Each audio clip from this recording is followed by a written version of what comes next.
Mayama wachano pe na yama wakwaba ene eye mebo someda etoso ensom yade aseda mo twedi amponyankopon se wahu ye mobo anope mejidi se waye abamre no ade akye ya yeda so ahoden ne ye wonkwan die wona woda mo kire da ya sabia ne ye nche wo mo eye adom enyankopon de adom ye nti na menu mienu ye te ase ne ye wahoden nti ye sori anopa se ya de menu mienu e wose ye ne se ye de nyame ase ne ye bom paye ne ye ka kire ade se ye ne so enkwa ene ahode a wode amaye baby awo bia no pay yamo akwaba amwache e de aba CTV OMAN Ghana NKOSUO so Obaapa Yaa Titi YT for short and pay free sabre kosi se bebo nondu ene ne wotina ne ahwe enema ahodo a ekoso e wo OMAN Ghana mu ene 120 days social contract aye ne President John Dramani Mahama e wo no ye ba be review ne yare issues ahodo a ne wo kan ho asem no de wa ye impacta aba OMAN no so ne ye be discuss ni nyina e na afen so mpanyifo ahodo bi o mo kasa de fasa 120 days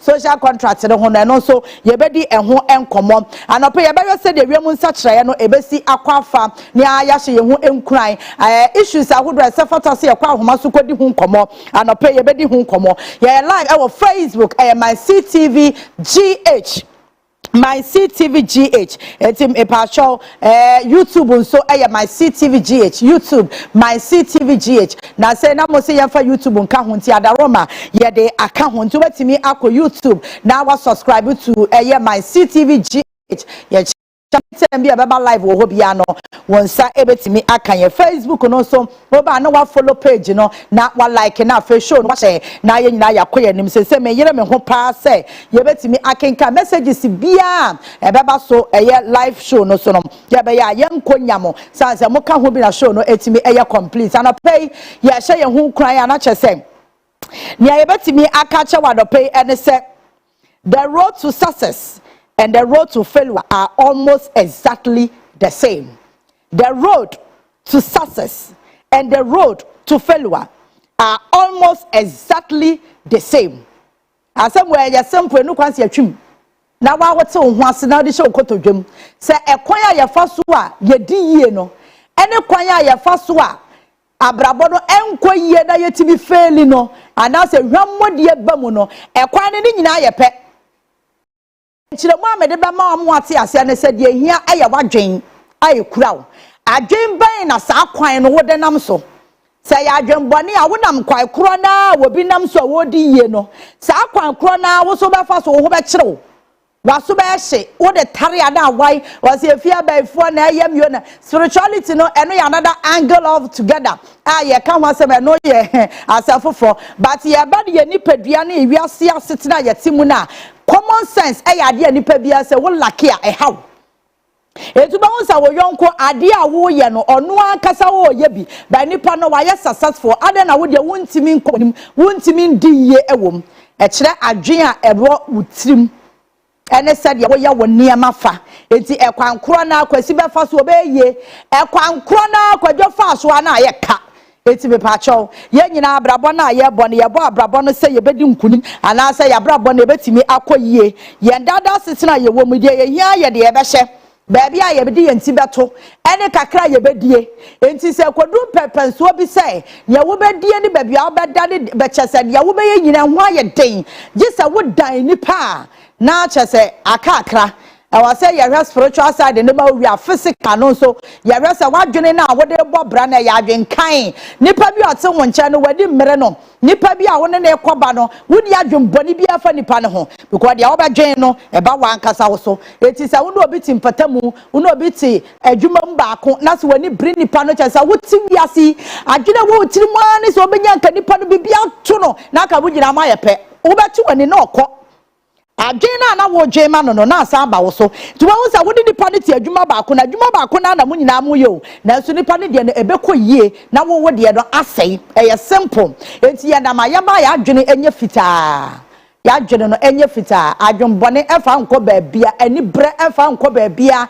nipa hu konkonsa ne nipa hu trodie efa nko baabia otan efa nko baabia Ghana fo ye ni bre ya hu Ghana ni hu sa ni nua na Ghana ni ya ade a eye papa na enyo no ne side na free badia debi ene ye nyina ye nsinu kuriem crucify no na chese ye nyina ye meye pe enti se Ghana ni be hu se ne yonko Ghana ni ya ade e be boa no obegina ba bi adidi nipa na tem obegina ba bi adwombone otan wonam nyina nipa no onim ne da o oni ni hia ada ba otan nipa na ma ohun na na buafu enti da bia ba bia wote no ze nkoye because adwene bo otiri mu nye enti wonam bia wakoma na da mu no ya akoma entimi en receive eniama papa eti ye nyina ye bobrai na ye ka kire ye ho say ye hweye na yankwa ankoto saa ensohwe no emu ya bomoden se morio emma ahoma no eso a ye beto so ne akwa ani maka cho say ye live e wo Facebook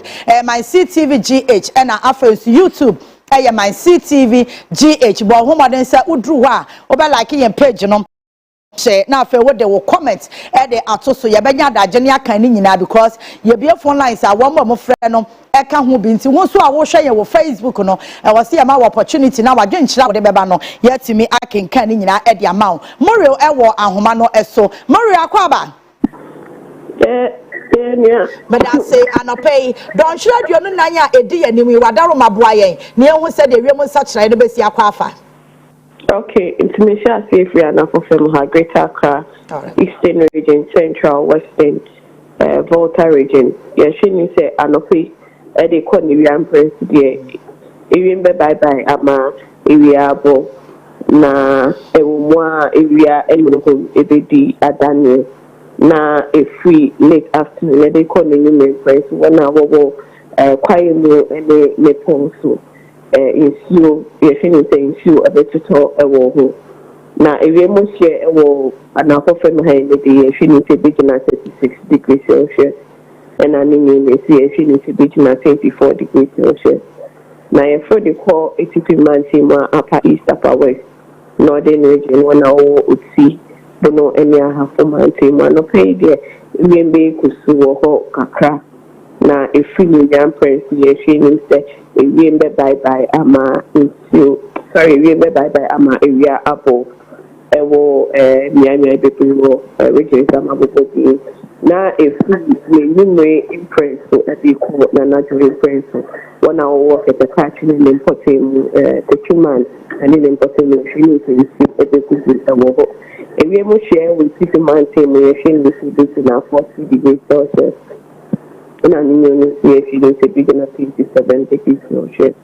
And in the ba anafo femo ha yenta de she will be mu ye ha nkonkofa o she be se we ba chaen am feeling se sa ko. All right. Morema ye na wase papa ne wadaje awanyama ya no pay na waboa yam ye hu se de wiem nsa kyerɛ no ebesi akwa afa nti be pa cho yam ya no ɔkyena ye be sa ba nkyɛn. Morio Genewa Komla ena yene no akwakodi enkomo no ntimpacho said ye ewiem nsakire no ebesi akwafa eno no mepacho upia na wahu said ye obefa wo ho anase wode ya wopese wo ye bia no wahu said ye ebesi akwafa ena makacho say 120 days of social contract yene President John Dramani Mahama yenyaye menya ne tie say honorable Alexander Fanyoma can say ye full of regret. No problem, I'll come on that aspect na ye behwe ne yene Shamima Muslim akwakodi enkomo ansa ene dia me wono me wa questions bia ye pese ye bisa e wo ECG containers ne ho irrespective say ye hwe social contract ne ene president ekoye no say watimi afọ failure na ye bedi enho enkomo ansa but me wa questions bia me pese ye bisa ewo ECG containers na ayira no ho me ka ho asa because ene ministries no any ministers ni nyina ne ye be reti wo mo ne awaye ni area importer edi abo oman no so because President Mahama contract and say Bosha was share for 120 days no enya do no nko abetimi aye ni nyina some of them no ministries no e de betimi aboa ama social contract no aye complete eti na ya beba wo ministry ni aba behwe say so far so good 120 days no what President Mahama ama na ni suade hunu abamu ana do no de na no kan ye was ono in his capacity as a president no watimi aboa ya me ya hu se de si ko de was opa ho ntoma de was o setting up ni nyina waye enti ye ba behwe ho asem ni awie a ya wura ministries no money ahwe sane ye ho nsem esi etiem ma yankwa ahoma no eso ne ye Shamima Muslim enkodi enkomo were deputy government spokesperson government communication medasem Shamima, good morning. Hello Shamima. Hello, yeah. Odo ye wuna to say. Na me na do mo ti se osuban. Enya yapa. Eye dodo. Me na say Dodo. anope ni wadaje e wo CTV so e di ama me pa cho ene 7th May 2025, that is 120 days social contract aye ne President John Dramani Mahama enya ye as Ghana for wadaroma ene activities bi wo ho ye wi ane yakọ issues na o kan ho asem no ne ahwese de no so ho asem sitie. In fact, exactly 4 months ago, at the Independence Square, OMAN John Dramani Mahama was sworn in for his second term mandate by a very large margin. It was a huge mandate Ghana for Edimano and Tionono so Obaapa immediately. Or show you Ghana for say money there or say campaign time no see experience over experiment. Okay, so you can afford no bape on him in Shishaya or the best to research agenda no who the results within the shortest possible time. Nti ene yeni aji bebre danyame ase da ekonyame ho first of all for health for life to see this 120-day benchmark with all of our comrades still around us, and the government has been formed within record time. At least the structure of the government is emerging now, even though appointments also Obia always share the pace of activity no. Obe conclude says so far so very good. Edanyamiase, Edagan of one so ase. And himself mobeta eti. Na ya koso aye jumana yadia atu yebuse yebeye no under the leadership of Oman John Mahama. All right, young share policies are president any year call a whole contract no policies are who yes or they ebeba yamu bobi so near here wow boss wa me ame check here say we do hu juma. Okay, say roughly 25 policies. Yeah.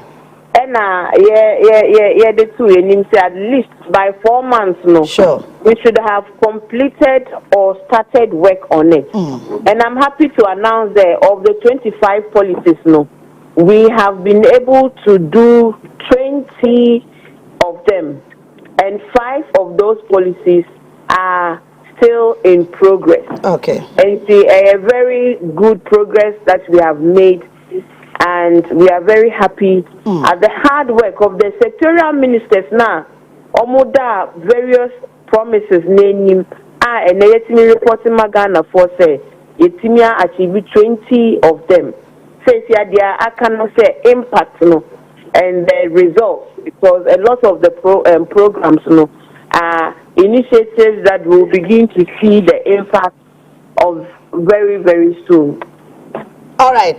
Baako ewo mu a Ghana for ebisa ho asem COVID levy ka ho. Eno no mo ye ne den. Okay, you can say you buy no within 120 days no. You be abolish nuisance taxes. No? Yeah. And see OSHA at least 4 of the nuisance levies we have abolished them. E-levy no 10% betting tax emissions and no. COVID-19 levy no. We have initiated the process to rationalize the tax regime. Okay. OSHA, it has implication with the IMF program. And the campaign time, no, we had to make the IMF for ETIAS, say, as for COVID levy, no, it will not be part of our administration. And see, that is why we communicated that.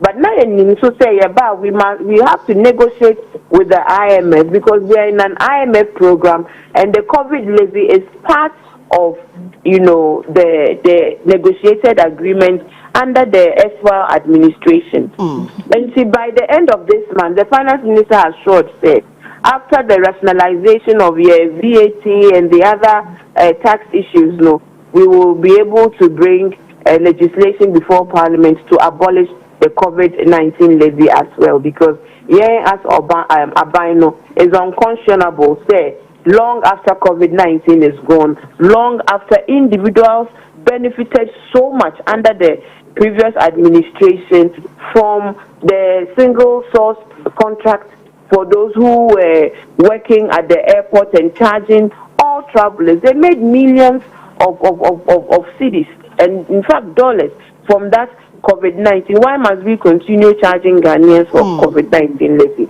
And and also so you better abolish it. All right. Bakwa mahu wa hai wo musa motu ho na monde ba de aka no e de na esi ho kwan ye nim se attorney general ne ye di nkomo e ma corruption scandals Ghana for any SMCHO for ne ye kan wa se ma Ghana for wo se kro no koso wa banda da dem e bi ya Sputnik V mo kan wa se mo ba mo ba hwehwem PDS any Bank of Ghana sika wa mo print ya amfa mra kwan so na sika ne ya hu de aban ne de ye se de ye ni ma ye sky train no and me fan say Kenoforiata at National Cathedral, and few of them dear akano documents na monsanka ya na said the ntia na me no delay. Right, and see Osha, a lot of them prosecution any one day matter. All right. Attorney General is the minister that has held the most media engagements to give the citizens of Ghana accountability on progress of Ejuma or government is actively fulfilling your commitment to good governance and our various anti-corruption investigations across all the sectors.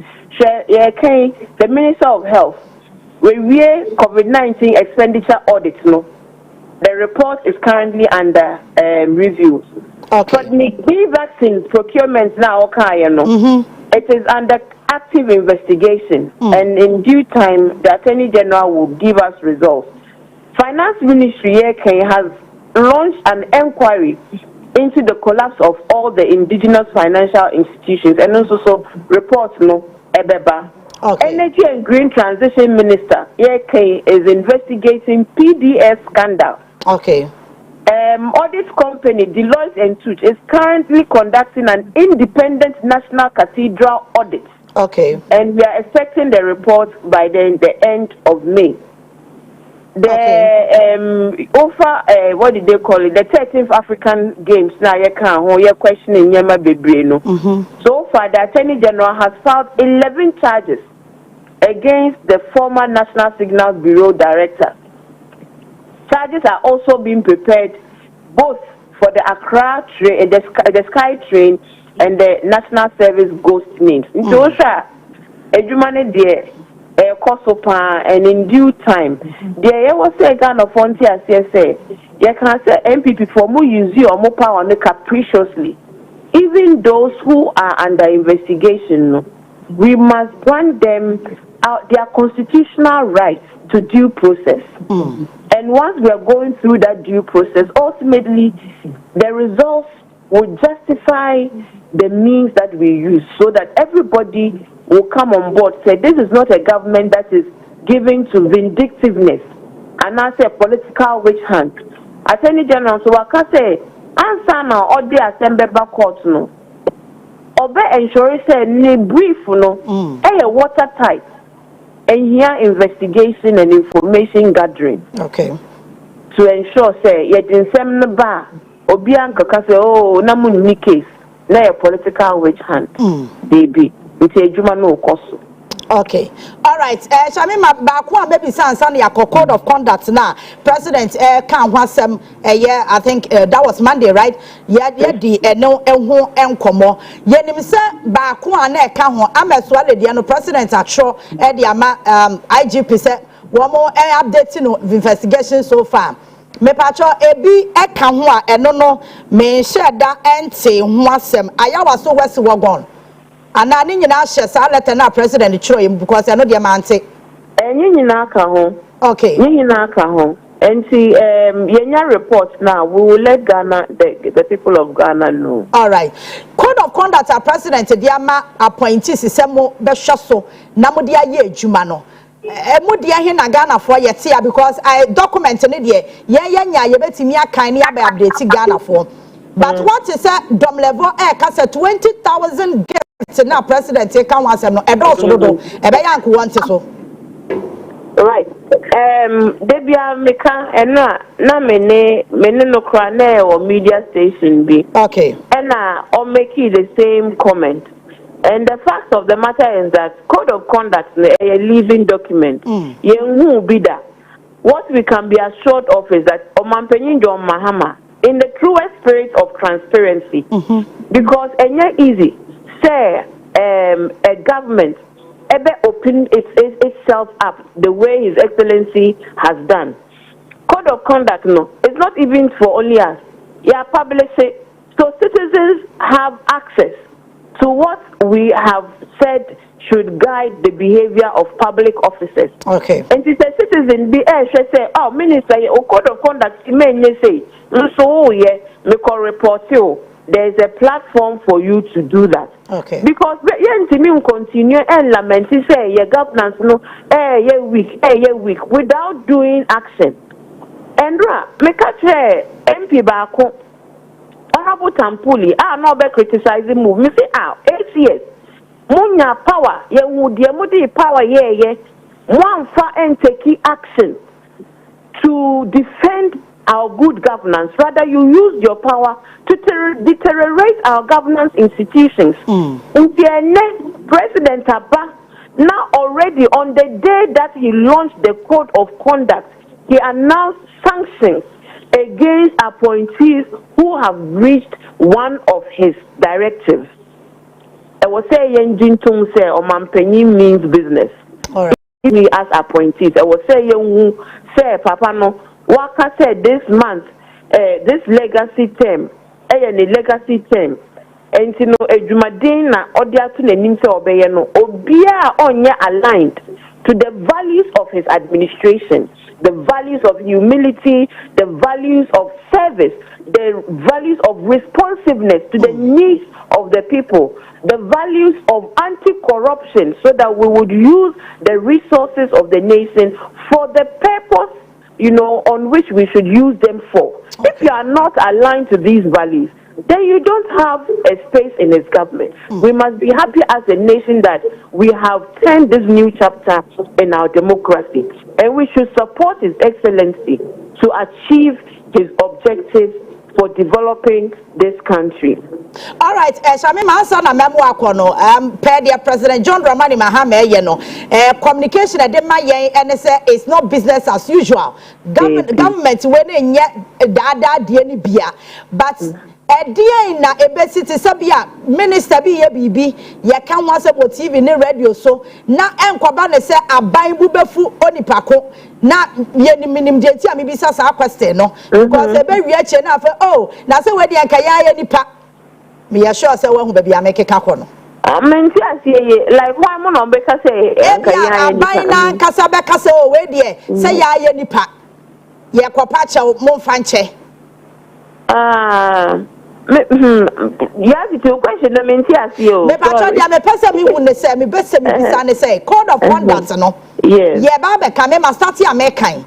Ye kan wi ne ye hu enema ewo mu e was a minister e de ye adwuma appointees de ye adwuma. Exactly. Na minister na sa appointee be from na e bia Ghana for ye sha asase ye ka ho asem a government communication will come after Nkrofo Kro mo ye sa criticism. Oh, that's what I want to know. Oh, yeah, Titi. Baby, I didn't hear. We are all calling for responsible citizenship. Okay. So what we don't want to encourage is the communication or misrepresentation of issues. Okay. There's a real true basis. Even the president now announces that we are going to put up a public platform. People can report appointees that you think have breached any aspect of the code, no, even anonymously, so that we can follow through. Because media and they can become instead of a progressive and a proactive force, sometimes they can be a destructive force to our forward development. You know, because they can create unnecessary chaos around issues that with the phone call they could have received clarification on. And no matter encourage it, say as much as possible, seek clarification and give people the right of response before you go on air with judgment. Because we are shaping public opinion. No, the asema that there's an explanation for a reason or a fact existing, and we put it on air without the full picture. No, it generates unnecessary, tensions and then misinformation in the system. But you have a right to hold us accountable, and we have to, as appointees, have to know that in this era we cannot get away with everything, and it should guide us in how we relate to. Look, even me in this my new role, I'm not going to get it right all the time, and sometimes it is even the media. After I do an interview, who will go and misrepresent me in a quote card without the context of what I try to explain. Sure. And now I say, during one of the conversations, let me use this opportunity to even clarify. Okay. The other guests raised questions about some of the provisions, and this is what is going to happen because we have put the code out there in the public. Okay. They wanted to know further explanation on one or two aspects of the code. Yeah. And I said to them that even appointees have a right to come and seek clarity on some of the provisions in the code. Do you understand? Because we have published, the office of the president has published his code of conduct, which is supposed to govern the behavior of all appointees, including me, even as a spokesperson. Yeah. And to say, provision because it applies to me. Apart from communicating it, it also applies to me. Yeah. Don't I have a right to go and ask the office of the president or the chief of staff, provision way? Can you explain it further? What does this mean? Sure. So for example, exactly, because like constitutional provisions were one constitution interpretations very lawyer way because say way and as anyway way so the person NTNT as na Supreme Court, because they are a court of last resort in matters of interpreting provisions of our 1992 constitution. And so by way of the code of conduct, our last court is our chief of staff office. And the appointees, the provision be now on TSA, me pacho bra chief of staff office, number clarity and na mistake. That is what I have to say to that matter. All right. Shami mama me na wasi adope ne wadaji awanyama wish you all the best. Me say they are president ni ebedi nkomo. Yes, oni ebedi nkomo. All right. Thank you very much. Shamima Muslim, deputy presidential spokesperson, and I know Aquakudi Nkomo. So far, so good. Some no and I wabon a tofa ede amayeno. We mention that and chawo and now and Kwafasha say making arguments on ruling now about Supreme Court based on injunction now. Vincent Asefua na kwa pediato president so chief justice issue no emu. Yera Godfrey Dame ene ne nkofo no omani abre achese wo manu dem wo mo chese ade akoso ewo court ho no wo mani anye ho ena afa so kra no acting chief justice na Gwafredame epeso achese one wo mo nya dwen say oye acting no na be assemble panel a wo betena asem no so I don't know why na Gwafredame ani abra no wo su no as if say enye de say Gwafredame na mra bia na atwamu na ase court no na ehye ni botom okwa ho no ma de ope no okoka de ope se ekoso de no na ekoso wo ho wo enye ma bi wo ho na se wo ya na wo communicate ya magana fo hu say echese time na wo ho no na wo hihye ya da na ye adwuma o court ho enti wadwen ya wo se bia se wo ni wa wo ni upper hand bia mu enti na bia enkwa yie mawo eno ye conversation any a lawyer for bedi hu nkomo but just 5 minutes on honorable Afenyo Marken on 120 days or say you're full of regrets menene ya adwen because 120 days you know you're full of regrets at the NPP for within 120 days, you know, Yahu says, I CG container Timian Taban, a two nenam. The same 120 days, you know, ya won say atiasefo etimi edacom na nsama 14 7 pom no mu didi eji pay menim say sa sama etimi ji pay no akoto aduane adi eti di otiase na wono wo kam no sama bi da sama do achas wono ji nipa kro pay eti 120 days na eye full of regret am ya won say sa atiasefo na ekomode mo no sama fo bi na eji mu pay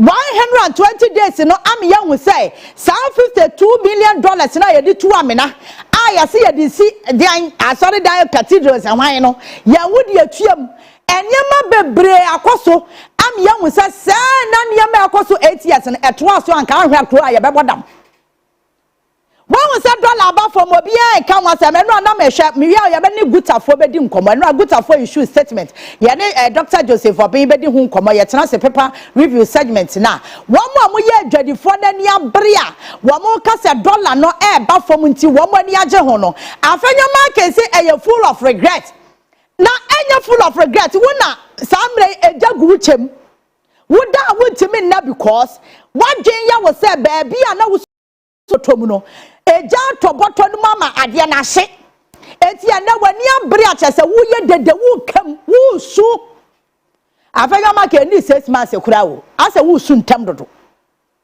120 days pe na wani abre na ya regret ene bibia anko ye because senia na wadwen ya wo no anko saa and you see where my Ghana for you who say abaya to ye no e won susu so de bia me catch say elections no e wo consequences so it's either say be papa na say be bone eti say what is afanyo market e kasa asem na e ma ne gya wo nwanwa because baby a no omedo oman na ekọ na ya stop it no Ghana for to aba stop here de no I say about anim say omno mu nim da so o me lose elections no because no say electoral commission show mu botom tokunu any judiciary ni nyina so show mu botom e no ba zepo e no ba nam enti they never thought ama wo mutiri mu da say e da bi beba na afanya market person of phone no ade fra judges o mo court a o meka cho ne say o munya ho ama afanya market ntiri mu da say of phone no ofra attorney general beka cho say menya ho investigations na ma sha say de no na meye pa cho ma me say wasem. There are some questions I was yebisa wo yisi container ho ma sheda na me bisa sa issues no because of eniema honorable afanya market oye ye nyina ye te krom ha ye nidaso ene se nka kro na ebekọ yie ye nyina ye ho atoye eti eniema ba ko mienu a esi kwan no e wose ye bisa ho questions. And now ye nyina ye te ya no ye ka kire se ECG wo makwa procure containers a be wo mo de be ye adwuma no aba be gu port wo mu nye sika mfa nkle ade na ko demurrage ama akoye nsem bebre afa ko wi a kire containers no 40 feet container etimi anya ntaban atu enam wiem one will say questions I was ye bisa was ECG ade hu ne say number 1 eti se de e bia smith ye businessman awakwa kra containers 10 okra 10 no ababe gu port smith nya sika nko yi containers no wasa kra additional 20 abeka ho na 30 wonya sika nko yi 30 no na smith asa kra additional 50 no de abeka ho me pacho we nyansa gomu anase nyansa nim ya wodi abadada no usi woni sika wodi yi ba watimi akra foforo abeka ho. Now listen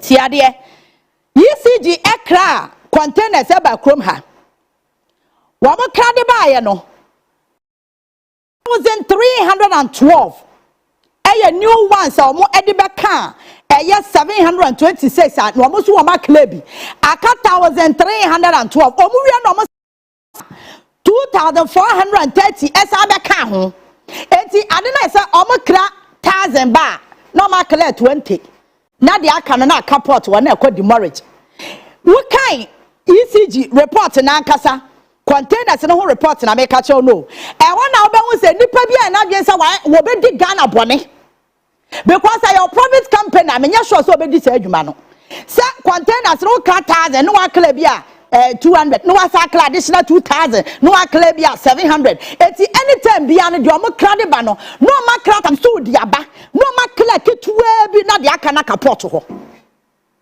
mesi ECG container we ho enti no ma sha that demonstration and save the judiciary enye save the judiciary eye save tokunu demo eno mo ya judiciary no wo bia nka se bibia si ho eye tokunu ni suban de no ama bibi koso wo judiciary no ma na Ghana fo tempenten esi apini enti ECG as a company eti me kraniema wo dia uya kwa ne se waka 1000 wantimi ankle no wasa kra bia beka wantimi ankle no wasa kra bia beka ho omo kra de basa na omo kra ne keten efe du ba bi no sika ECG ka say womo enfanto won fan clear containers no afa na sika no emabiem ba so do omo kra foforo beka ho because omo ne panyefo a port ne edi nkomo say ade na ekọ demorage no say ne price no kra aban to aban de wo de ayante so ne antimi nkle ena omo ye omadwen sese saade a womo de 5 million Ghana cedis week bia abekọ clear containers ni bi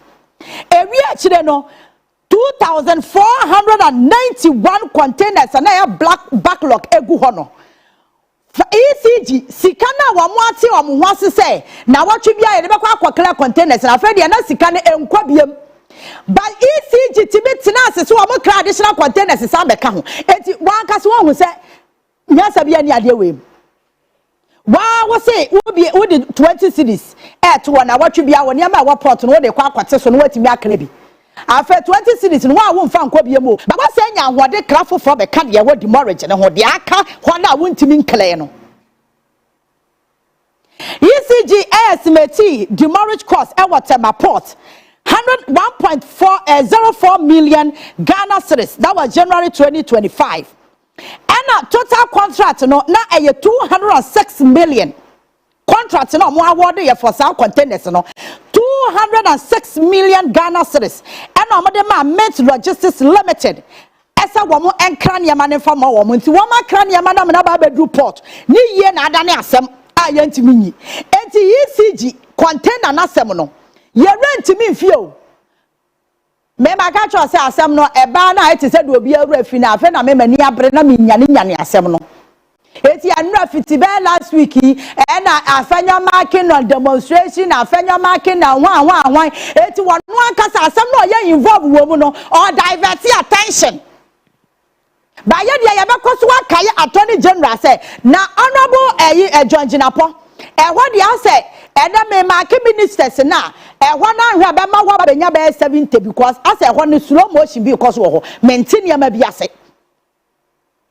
because yenya update bia what is happening and then na ekoso ye ni brese Ghana no ho obi a wawia ye bia no me interest ni se afa wontum ye gi sika wie na court no hu so do batum na ye ofa wontum na e be kirasem but we need our money ye sika ye ntimi ma sika ne nko saa keke one was send ya afanya make ni abra all bo attorney general chi say edubo ahin case no send ya wo ya no na ni nye ho na kaye den obi a yama na appointment yama na dwuma so wonyama oman na oman account wo ho sika beto oman na account mu a na wo yi sika ne de akoto wo personal account im asif say enye enough Ghana Water Company Limited system a wo mu use internet system a e was akwa aban fotuo mu no edubo ahenwe nyame de ne personal account and a Jesus sika no e free Ghana Water Company Limited and afenyo market want to tell me say all is well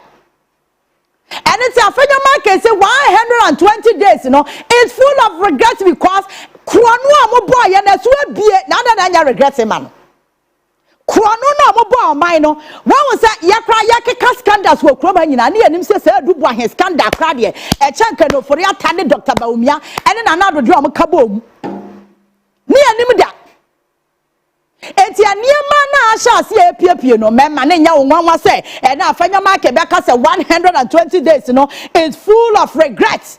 What can ECG containers report na wo be hu say Ghana ho enipa bi ya bro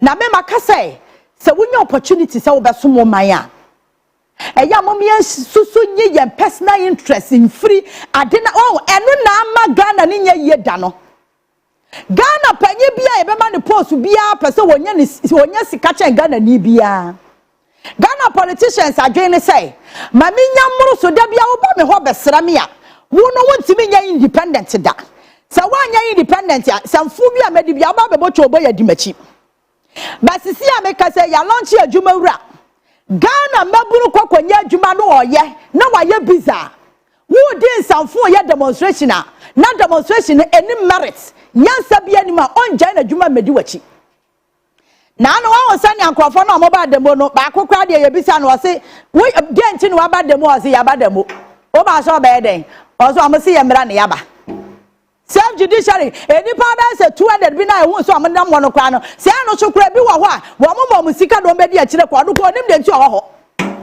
placards na kra no kra ya se ade na ya kire wo so no e kire sai wonim because otuwa no ono wanya adwuma wa shagato enti ya ma no be ya 200 cedis ababa be ye adwuma ra project wo ya Ghana ni aha susuma politics ndi wutirim kopa bi na ye national apprenticeship program no kopa bi na ye wo ya Ghana ni enye party color wo kopa bi na ye wo de trama osono edi du wutirim na osono ya aboa nyansa be na oni tirim wo de bi be ba osono tina wana ma osono di wutirim sabe de be MPP ni na ade ne ba wa aboboa na kopa bi nye se Ghana fo ye bizarre sanya ma fu we se ye ndi akire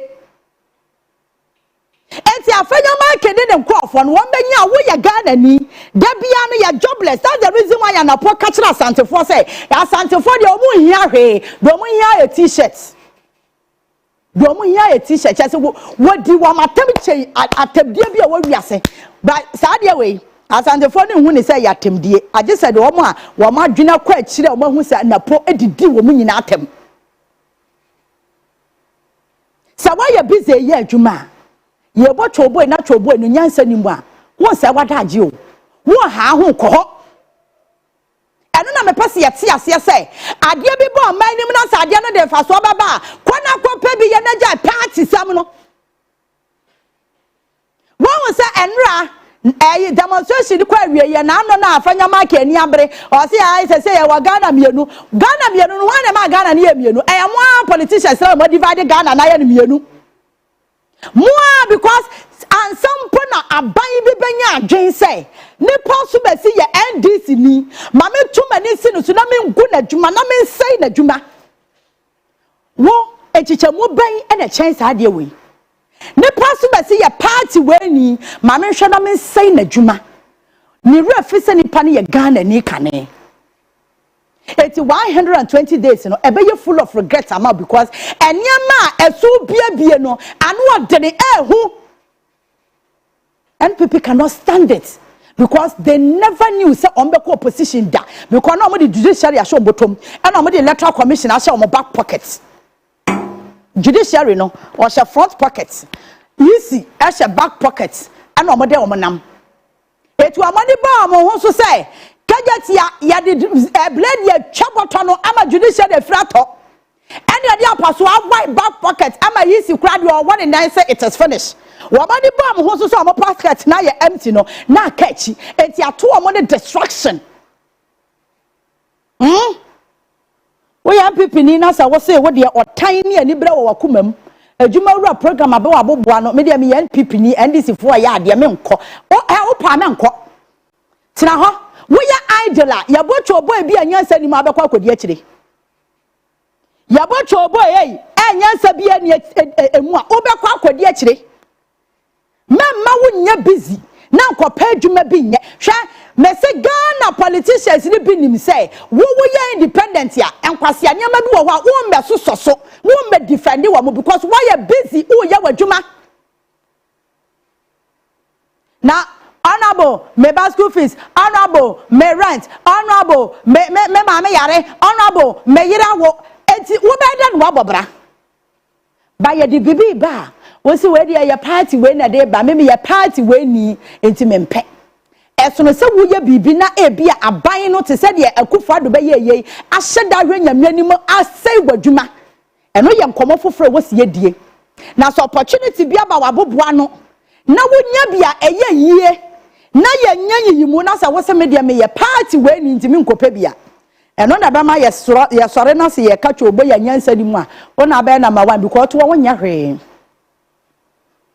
ECG containers no honorable John Jinapo me pa cho me yente wonka se bia wa forward am attorney general so attorney general me yente wonka because we can report na ho ewudie bia ni wa chance a report no wotimi se dipa bi sheda kan wonti pam ho se on be wia Ghana on be wia yen wo ma boye ka e ka na da ECG no enya wo ma mo boss aka ne to ho no ewi aye no na etuo mi no mi enu ne etua and electricity bill na ekosoro no e ka chenchirenche na aye dubik mo bogu ho no ehun susaso ne ehunu no IMF na ye kwae no ni nyina aka ho conditionalities no okanya ni nyina aka ho se wasa electricity bill ekosoro ntantem sana nkofo bi hye ECG ho eno mayo amadwe so mbebo man ne kro no eno mo de sika akwakwa hye nkofo bi botom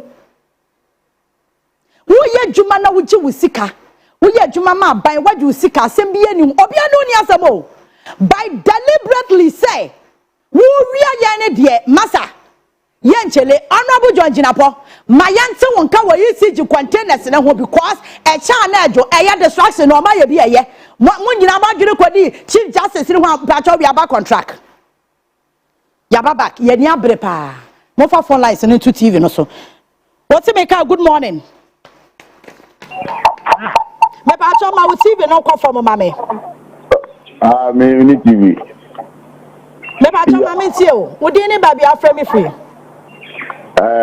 me di de Daniel na me kasa me engine na me say the cost we play mo nim say galam say sa cost bi mana me ba cho bra biem mo nim say galam say sa cost bi mana cost wa hefa cost o baby ni it say abai na pan na itua I don't know. Online, na hokra mpacho say wo be kuma fabra ni fama me na mente wase mo aka ne because when them say galam say dey me we interest wom. Won say ehefa. Hello? Oh. Me ba cho ya frame me biam ne yehu ba bi kura ekoso. Good morning. Good morning, honorable. Yes sir. Me pastor from me bright me kasa fra bo so kai. Me ba cho ba beti o.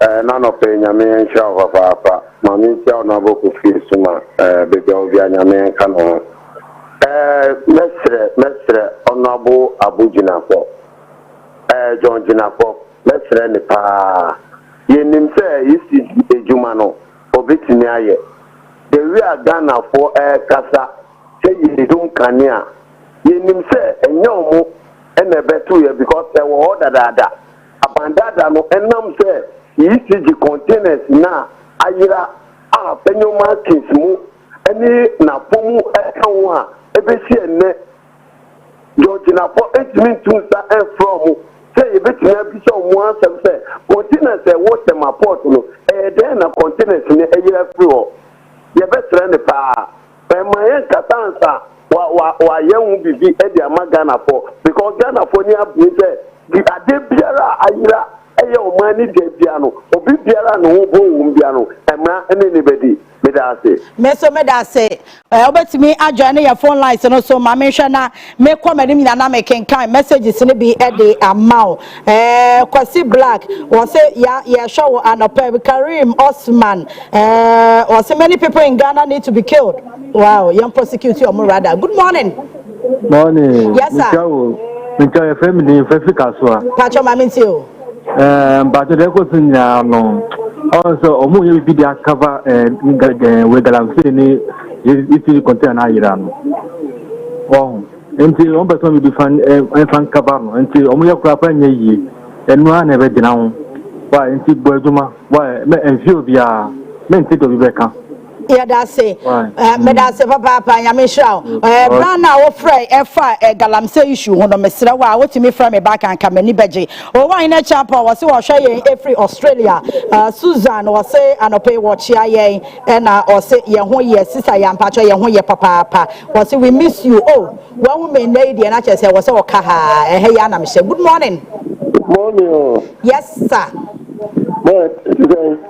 Nyame adom na so Me watch it. Hello? Hello, me still watch it. Mami tio because online now emu shada na ho but mami tio. But I miss me this family coffee station. Baby. Hello. Hello. Good morning. Good morning.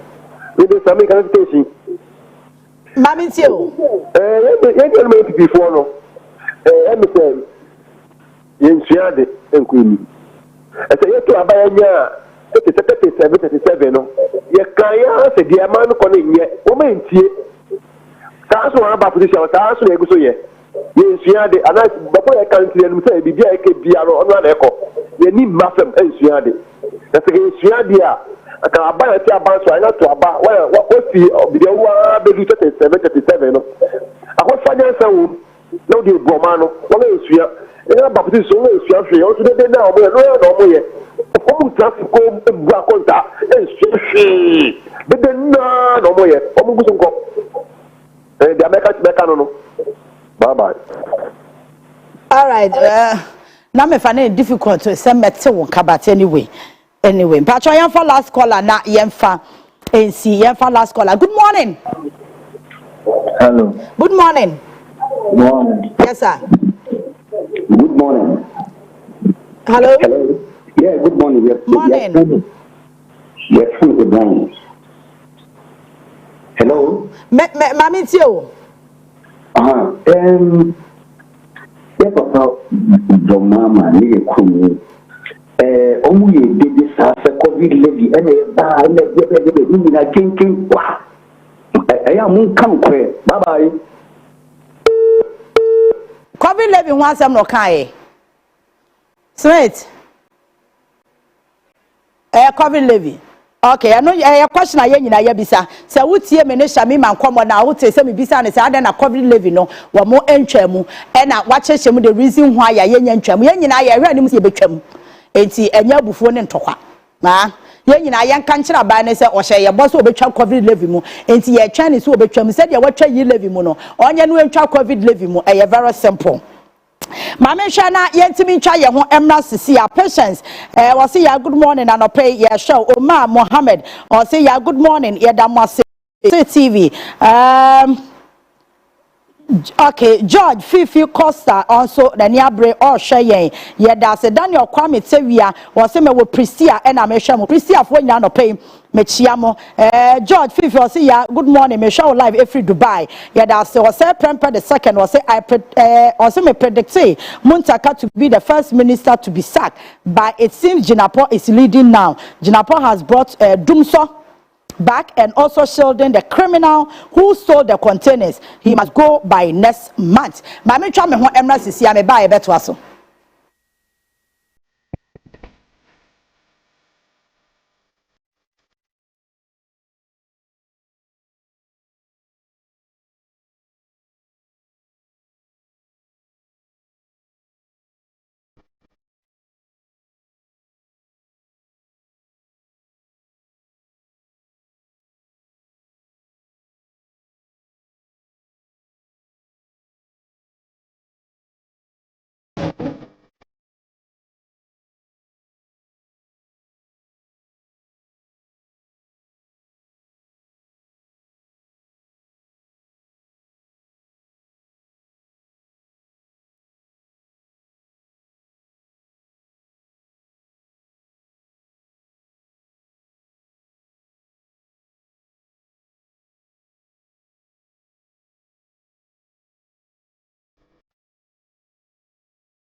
Maka cho say ne ye be hwe ministries no ministers no bi ye be hwe na ya reti wo mo ya re say de wo adwuma no esi kofa esan say wo adwuma no eka ho bi na 120 days social contracts aya ne president John Dramani Mahama wo no ebetimi aya complete it is some of the ministers no ye bodi ane ya reti ni ya hwe say o ministry no e kosen na unya below 70 a e wo say ohun say enkoye unya below 70 pa dia e was say ohun say wo ho no sheki na watena se no wabo ho so kakra dia mayen because this time around the match boot for boot ye ni abre pa sa 4 years we dia was say anwo kire no eba fom ni ho ha yen kakra very simple. We are not asking for too much and President Mahama knows he said we are not asking for too much and nti was say wo ya appointee a wo yere wo ho say adwuma no wo beye wo nya no opa ba bia gina because wo mo qualify so wo beye no mo do so papa One more watch one door so pa and who swa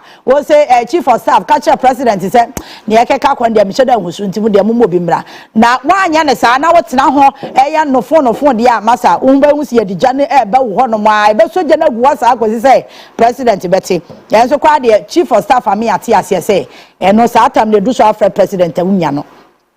Often a driver and I say bia ni bodyguard bi so kra na se unya na obeka se oh Chief Julius me kan ya letter no so waba wi we ne ba so wapam na se yenyina ye koyanim obi a ni hɔ no mu a obeka se fo asempa kodo yenyina nti ne ani abre ne koye maye ene fuel ba 1299 1269 e wo ba bi utofo oni gu kan ni matumi say yes wo ache first in nam 17 16 18 net ye kan say 15 utro kakra na asa enti ekoyi a enyina na ye ho toyen odi et say oba nyame adom kono nso e nyame adom ye ho ye papa enti na papers no ye bebo ne tew because ye wadwuma foforo bia wase ye ya sana PK aba enti ye bo ne tew enti mo hwa na mo mpe Greek minister ne minister senior transport local government mo po mo ne de picture to so ani ya reti yes ye koye ni ma ne santi odi ye nko okay awusia for ye sheko akrata mu nsam no ase a daily graphic and no and ye dey ebro hasuo kunu ko akrata no was it truth and accuracy every day na woba ye no wodi mfanini aba beto ena no pay wo pani ani mfani down no eye pani kwantrefa na se obi a ye managing director ya Stanbic Bank and no Stanbic Bank Ghana ano owura Kwame na Asumani ana ne mfani ni edase no panene kasa wo kasa ediafa ekwane ye befa so ayekuayo ebetumi eja ne naso enti wo se enioma hodo bi a ye yekuayo mu ye ya eno ye keka bo mu ayese no ena bo ma yekuayo no etumi ja ne naso no de owura Kwame na Asumani wo kan nyina ene se ebraso se ye nsachaye wo wono anmonto sonko a yede gu akwan ma yesi yade boa na yekuayo yama na gya ne na so ebise nyina ye nim se kuayo de o my Ghana yesi no ene ya chiri bremu the backbone of this country agriculture and is at the backbone of this country betime gya ne na so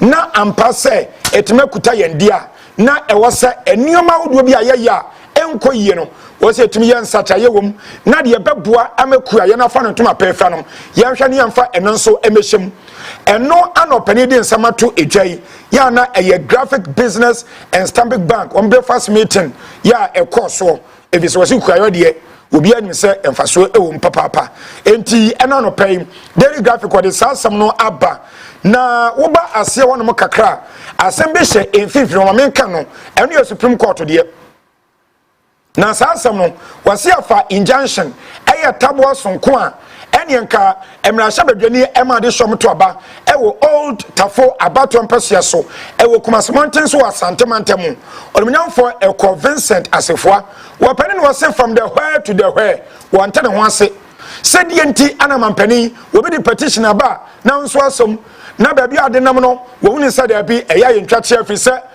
Chief Justice Yamame Araba Isaba Tokonu ya Gertrude esa ka ne din ho no ade amfom so na maami waye ya no ntimampani enipa bi man sorry to petition abrewa na nso asom na asom na process ne so afa krampo de ya suspend o afa krampo de podi ya te committee bi so mo ntanso no mo enye ya wanyina no Vincent Asefua che so huni sade abi ehun hia na nko senka mampani to ne bo asana asemponka wo me de baye no wontie kura no oboto tre baabi fi se maame ne bibia enti odi asem ko Supreme Court say wo kwa akwaje injunction na nkwa be stop process no ana obe halt process no wo koya ekoye 32 atemofo nipa enum yo mo Supreme Court wonom no ya acting Chief Justice na eka ho wo Justice Bafuboni wono aka ho bie no miensa ekogina afa anam yenu nseso ekogina afa enu ntina miensa na ekogina afa no wo mo se owura Vincent Asefua wasama wo de ba ye no baabi a okeka kono se yeta wachi a enye ye dienti anamampani ko nam so process onam so no wo so ba be hoto tini kwa se Chief Justice o hwane to agua anase mpo ka chen so fa ndibire no ento na nipa foforo emra enti enwa na se opani de nipa me nipa ne support no eti anko yi aman eno ana ko akrata yi epo aman ye se ni junction no won ma broskoto no won ma broskata no so de aye no yabo e de ato ba bi ntimampani ekwa na ten to aso na eye wadwuma ewo sansensemi all right afei was expert obi a wapene efa kuaye wonsem no so chese ye practices ye no ye Ghanaian Times ni mu na okay ewa rekoche mu no eno nso so wode wonsem abose yemfa no mangu akomsere be ya betima board ya no ban the friends food security no eno nso ebi ebetimi akoso enti abusia daily graphic ni nsam no edoso bebre obowran friends no bebre na wo ho na emom ebena no nti sade oba ya kan ye no nioma ne doso eno ntima memfa no nto na memfa Ghanaian Times eno nso memfa nto aso the most authoritative newspaper one nso eba ye no what the owura Ali out of John Imburi Diba owura Ali out of John Imburi Diba one year or so for share TV domantam as Northern Regional Minister na asema pende abeto dwa de eche kurei de waka no kasafa enubone ya addition for motion pon mu womdo mu agim ana waka no se wo hamabu pembe se aduonu ennan siapon do wa Ghana ha no students dodo no wata enkanka de wo Northern Region TV domantam was addition for no jai tramo enkra no addition for na wo mu sia de na da che bia be ministers e bia be engineers e bia be doctors e bia be nurses for e bia be central for no was the Northern Region e be hwe addition for university for no jai wo mo to mani ante e bi se tramo no ja na sekitwa so mo to agusu ani numa no monnom eti kwabrani was addition de musia de no na ni twa so ade a wanom tramo sanhwe mo sonko a wose ababeto dwa no nti omde nimfonini ababeto a omoka ho asem eno no we ya no to nchanso so a Ghana mampani owura tontromani mahama wo kasa naso waka nyina no wose sei ade ba ko mai Ghana ose yemi ni kon pa no ene nneoma wodo ya yene ayeye ewo yemamu na yemaso de kwa ma wodo so sika yenya de fimu wose anye bia kra na afi bia da ose export sa no meya yetimi nyes kapudio that's $10 billion and film annually was ye timi enya nneoma ene ye kokoi efe ye bank ye board ye nneoma biada ye cafe nom won nneoma ye nia ye ne hayi ye export e de ko bi man so no mampani se bra na so se ye nso ye ne ye na anye bia kro se tumi ska pudio e di film ye de be kan sika won de chichire oman Ghana NKOSUO enti mampani mfo ni da ha ya won nso so wo kasa wan me say na owura okujeto abrakwa no tom na sebedwani wonu kura nso ana yesoafo ya wo hwe oman Ghana ene amawodo so enkutawdie ensam so foreign affairs minister wo penasma wonu nso waka ena no pe no ana o say diplomatic passports won any service passport awodo no ni nyina se de atwetwamu abam ye de ayikotokure esim won empenfade da fo no a na wonu abanda da anim a ye mom sa passport yi se enam dibra dia maninti wotimi fa sa passport yi wotimi de ko wo ma bi so ekodi djuma e de boa oman Ghana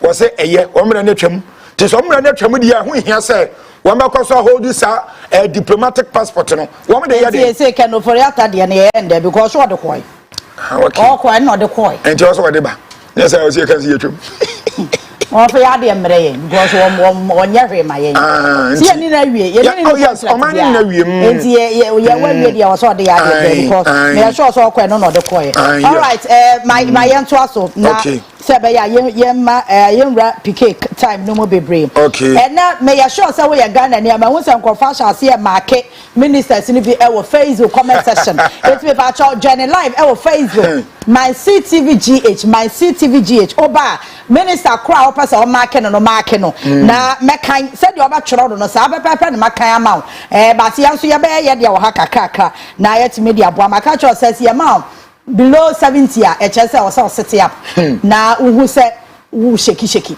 because ye ni abre ade ba ko e wo se appointee bia hu na oti ase ne se enye business as usual enye da amamuo ni politics ni bia sa democracy we ena be me ye hu se democracy no ye beto aso ana se ye nto aso enti na magana fo ani abre nya bibia entia se president Mahama amamuo we efeli se kin e cha se democracy na enye mayen ameboa yen obanwu se youth no ebe rise ene de wase ya ka kire mo na mo de tum tirim nti wo ya appointee na wo na mbia ate ase say sa democracy way from Sabre kwesi 2028 eno na ba mi ya wo se democracy no ye to aso na ase ye nto aso because and then they say Ghana for kra ni abria Burkina president ya fe de Ghana for the other Africa countries ni abra wo mo support terrorists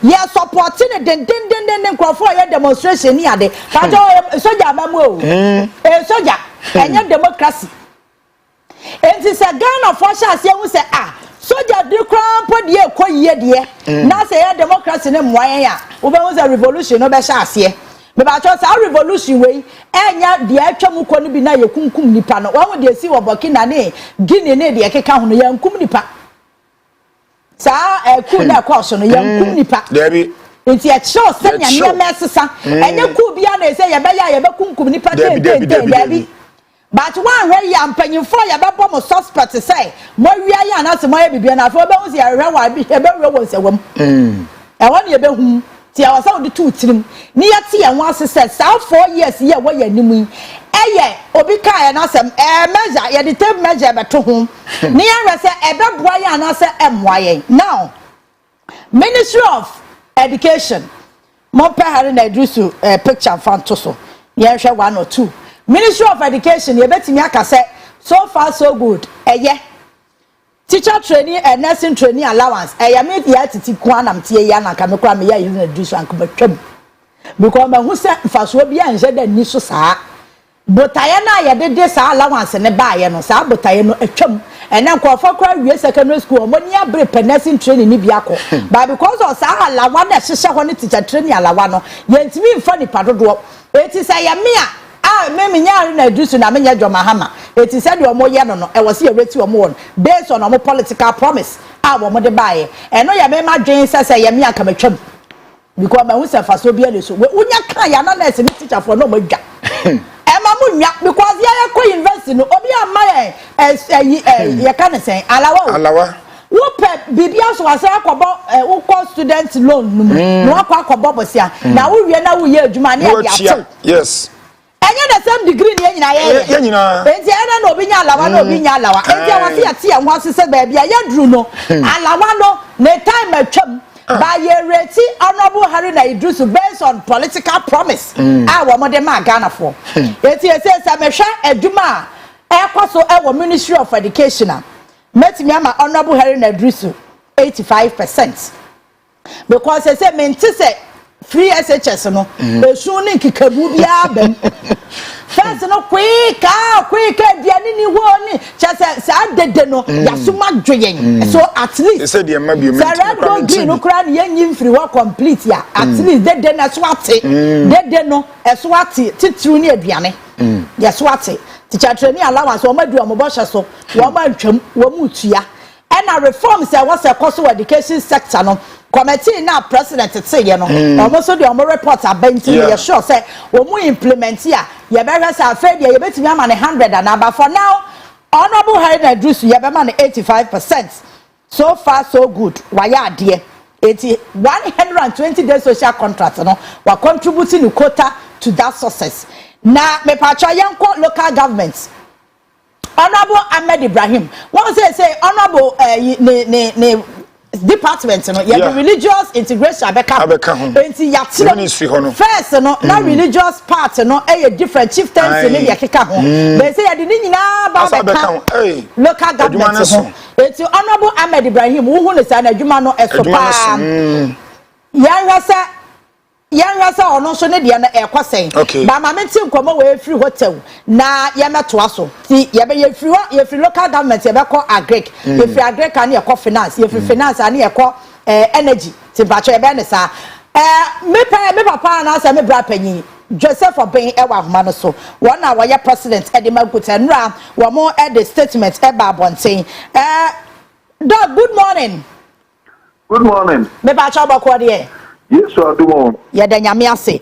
And no, mean, Saka statement now, we issue yani be based on forest and as a dollar any currency amudidi jano.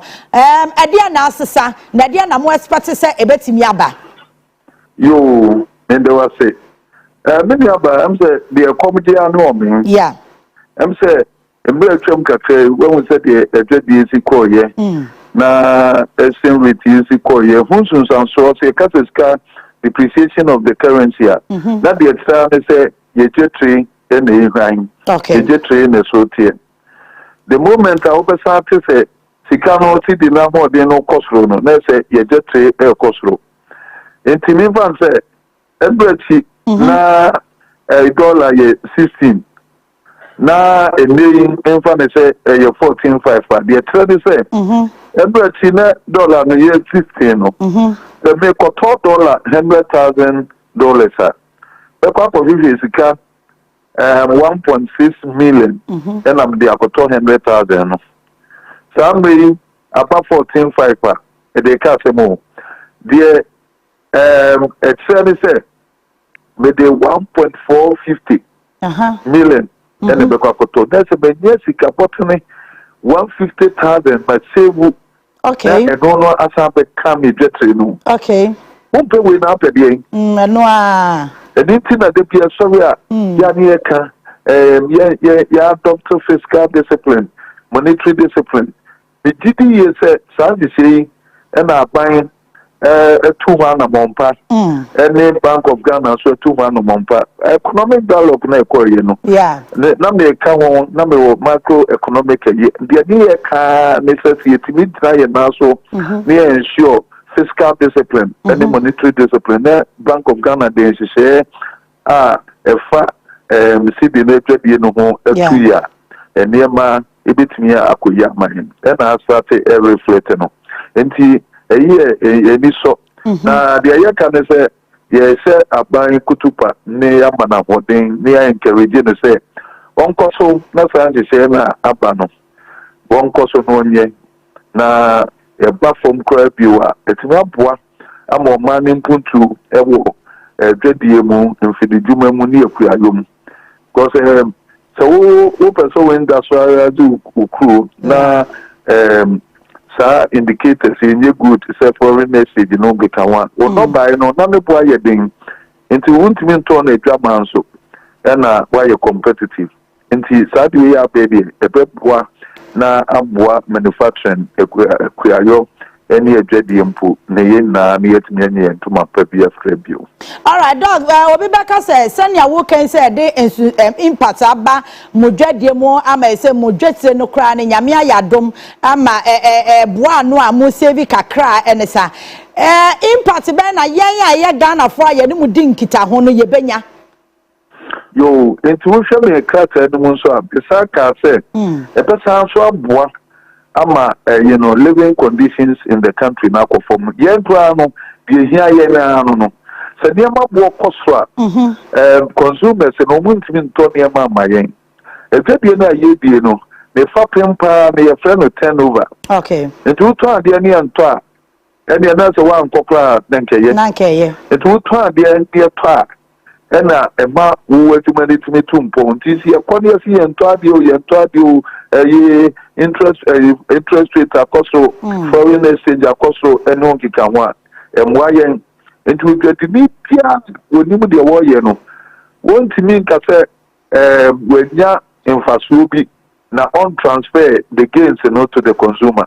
Okay. And I can't see na ye di no ejobo no. Ya doso it's not a monopolistic market. Ade a say moti ate no monopolistic market no.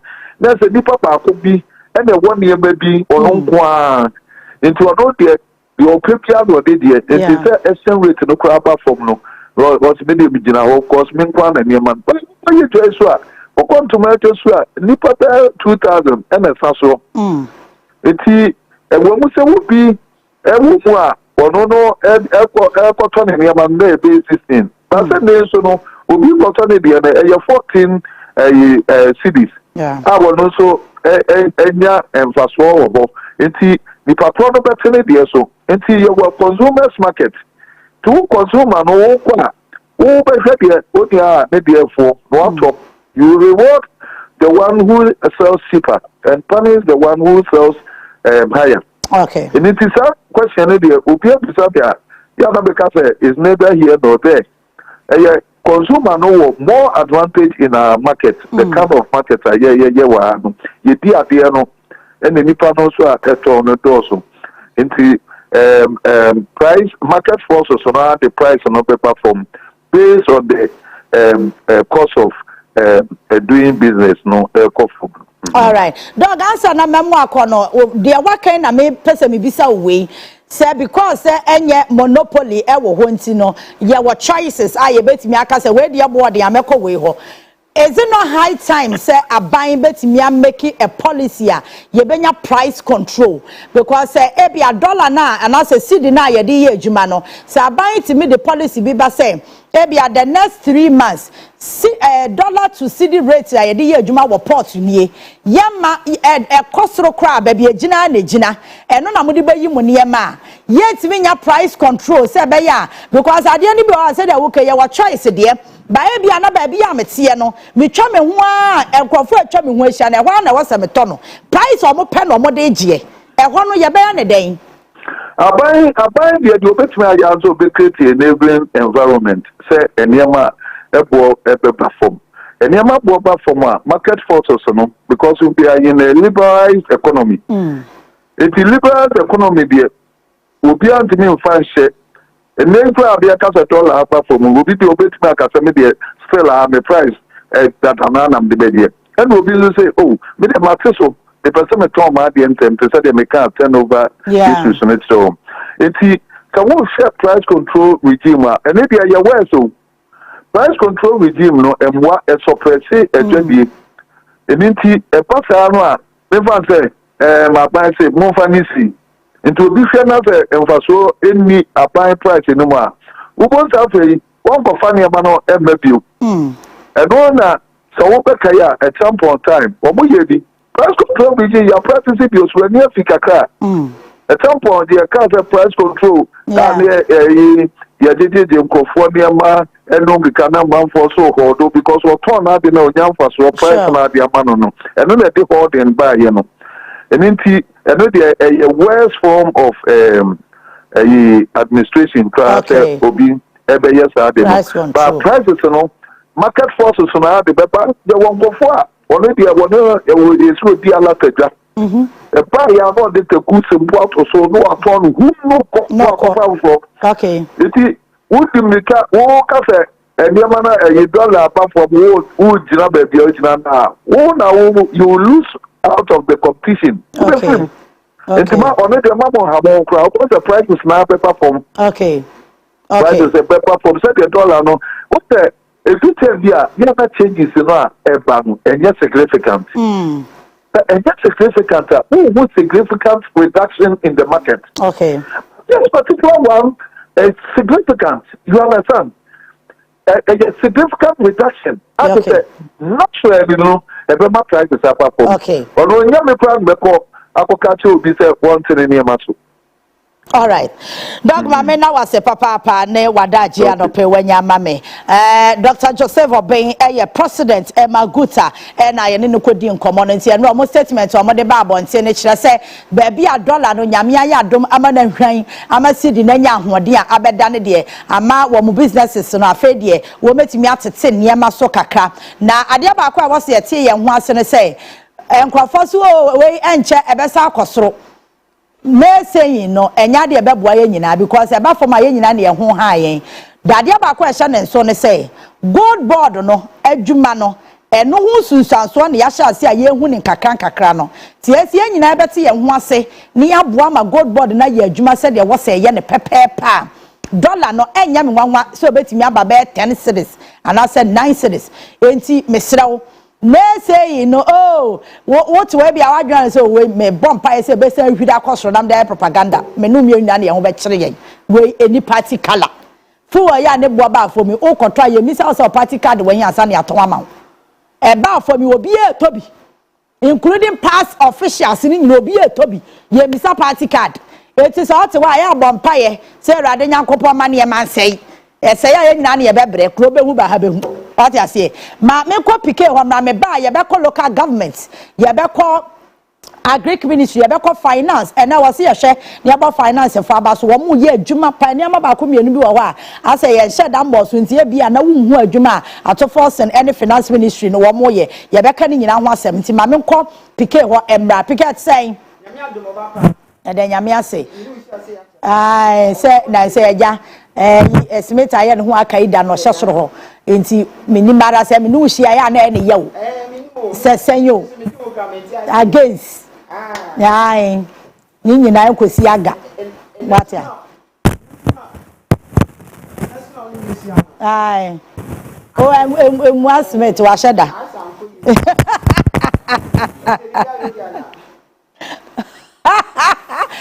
atamfu nye nyame o pike memu omo wate memu omo ma yanko agoprama no so emra ye ba mpacho ye beto rate no so ma hu se nkrofo ahase market Chris Love and Ponsa de wa market honorable Eriko Poku 100% me pacho me anso me ba me market na ma why me ba sisi ayenko pa eyi park no so bra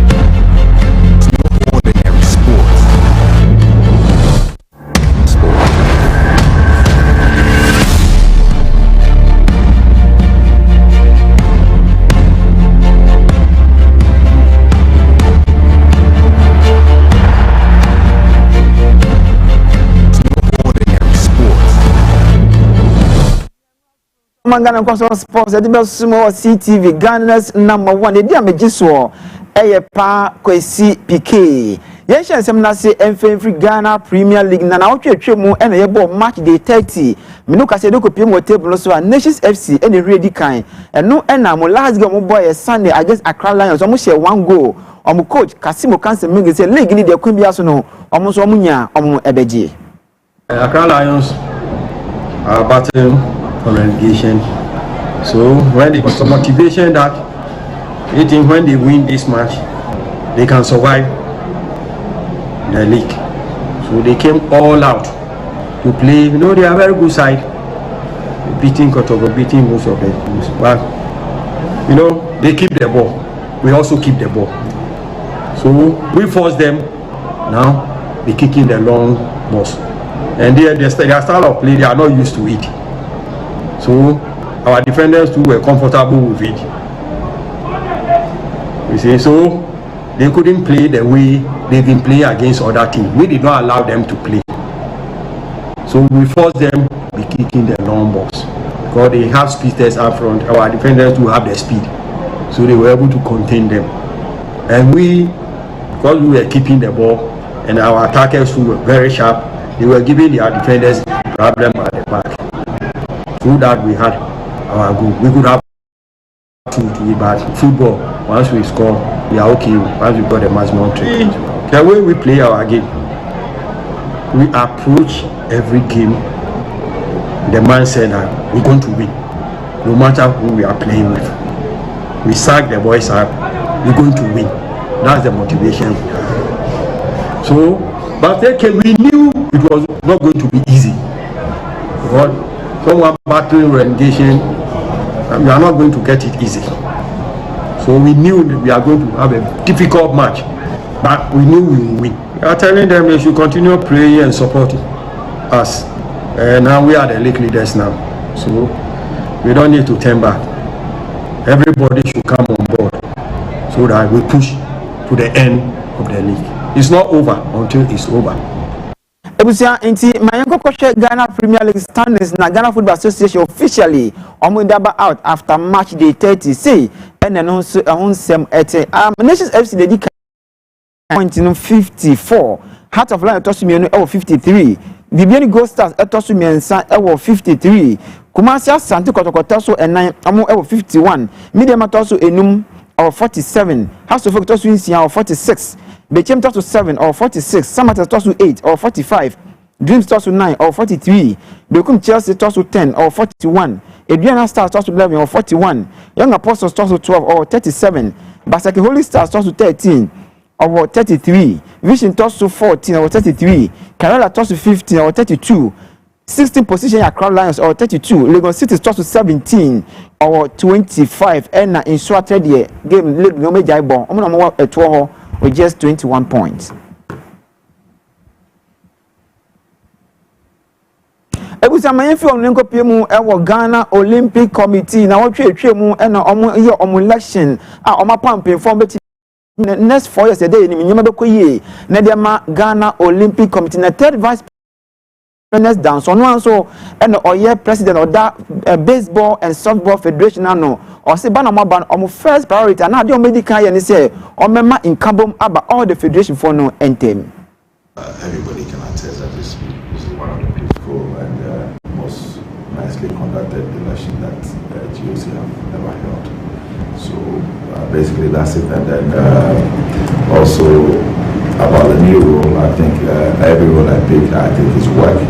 So I don't just rules for shouldn't say, but we are here to work. And then one of my messages that I've used for my campaign is about advocating for athletes based on my experience from African Games. So it is something that I'll be championing a lot when we start work fully. So one of the things I think GOC is lacking is visibility. People really don't even know GOC. So I think GOC will conduit or tool or a platform to really project this least finance sports, the activities. It's something that I will propose to the board and advocating for athletes as well. So we have all these disputes and the displeasures and all this that athletes sometimes come up with to make it a GOC needs to be a platform to drive all this least finance sports because Olympics is what it stands for. So if you stand for Olympics, then all disciplines that fall under this category would have to use your platform to get out to the international world and corporate Ghana as well. So it is a packaging of GOC that will help sports. Ebusia Mayenko Piemu Ewo Amanani Nenra Okopiemu the UEFA Champions League second leg semi-finals Etoja Ewo Giuseppe Meazza International Milan game no travel ko Inter share 4 Emma FC Barcelona so timi share 3 now on aggregate no Inter qualify to the finals 7-6 Bibiaba ne win Hansi Flick Osin the beka nyina nyame yadom next season Barca will be back. I know that everyone is disappointed, but we could be disappointed while we are out because we invested a lot of this match and came back again, and decision were 50-50 always for Inter, but it's like that, and we have to accept it. It's football, and at the end, but we can be proud about our performance, and this was really. I'm proud. I'm proud of my team. I'm proud of my team. We give everything, and this is sometimes it's like that. It's you feel a little bit unfair because I think some decision the referee made was really maybe not on our side, and but it's like that. Okay, we have to accept it. We have to accept it, and we start again next season to win the Champions League. This is one of our goals, and of course make the fans, because they support us here in this stadium very good, and they also deserved it, and we will be back next season in the Champions League. I don't want to speak so much about that because I think it's not fair to my team because they had made a really good job. So try everything, and I don't like to speak about the referee. I said to him what I think about him, but I'm not for here. I was saying, "Me had my nurse or Parc des Princes, Paris Saint-Germain, any Arsenal, the Gunners, Eddie Bebuini. Only say first leg no Arsenal etna Emirates Edin 1-0 ne me kala tata ne mbrate ehwem say kwambias no o metimi wini game na omo akopemu e first ever Champions League finals na winning sama Arsenal manager me kala tata odi etuja. We are a win away from being the champion in the semi-final and the most beautiful cities in the world against a great opponent. It doesn't get much better than that. We are here to make huge opportunity tomorrow. We bring a result that gives us so much clarity about what we have to do. A lot of learnings from the first leg as well, and how small the margins are between the two teams. The result, in my opinion, should have been very different to that one. So tomorrow, another opportunity to prove that and the right to be in the final. Most beautiful for sure. I mean, again, one win away from being in the final. We cannot cash for anything else. Is now. Let's not do the talking. Let's do it tomorrow on that pitch at 9 p.m. when the game starts. Show our best version and win the game. A lot of the things that we did in the first game, better, more consistently. If we do that, the probability for success will be very, very close to us. We are more than capable. We've done it in Europe against a lot of odds. Probably nobody would say that we'll be in this position, so that was against history as well. So let's make our own history. We know what we can do. We show it in the first leg as well in many moments, apart from the first 15 minutes when we have some difficulties and understanding why. And tomorrow, as I said, full clarity, what we have to do, how we have to do it, and how much we have to embrace and enjoy this moment to get the best out of ourselves. We and some Arsenal manager Mikel Arteta. The last time Arsenal called finals, our Champions League was in 2005-2006 season. Omoni FC Barcelona Eddie Boyenti. Mikel Arteta him say kwembi Arsenal and now obeti medi nkunuma qualify ko PM. Ebusia aha na OMAN Ghana NKOSUO sports yedi AC dia mejeso eye pa kwesi pike Ghana fo nyina Obaapa Yaa Titi papa bi OMAN NKOSUO etwaso.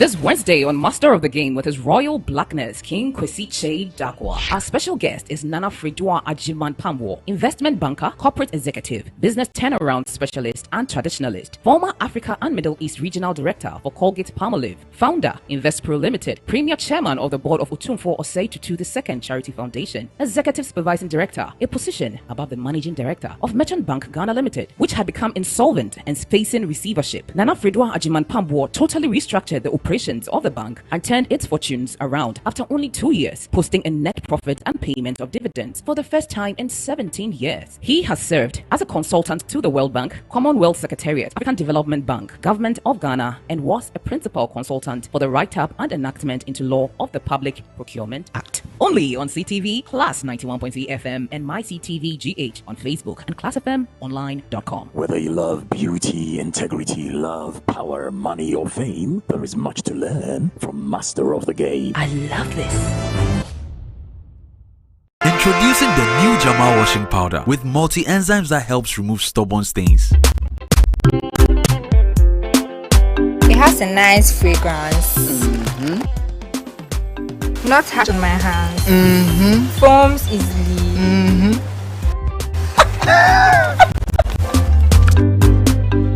And removes stains well.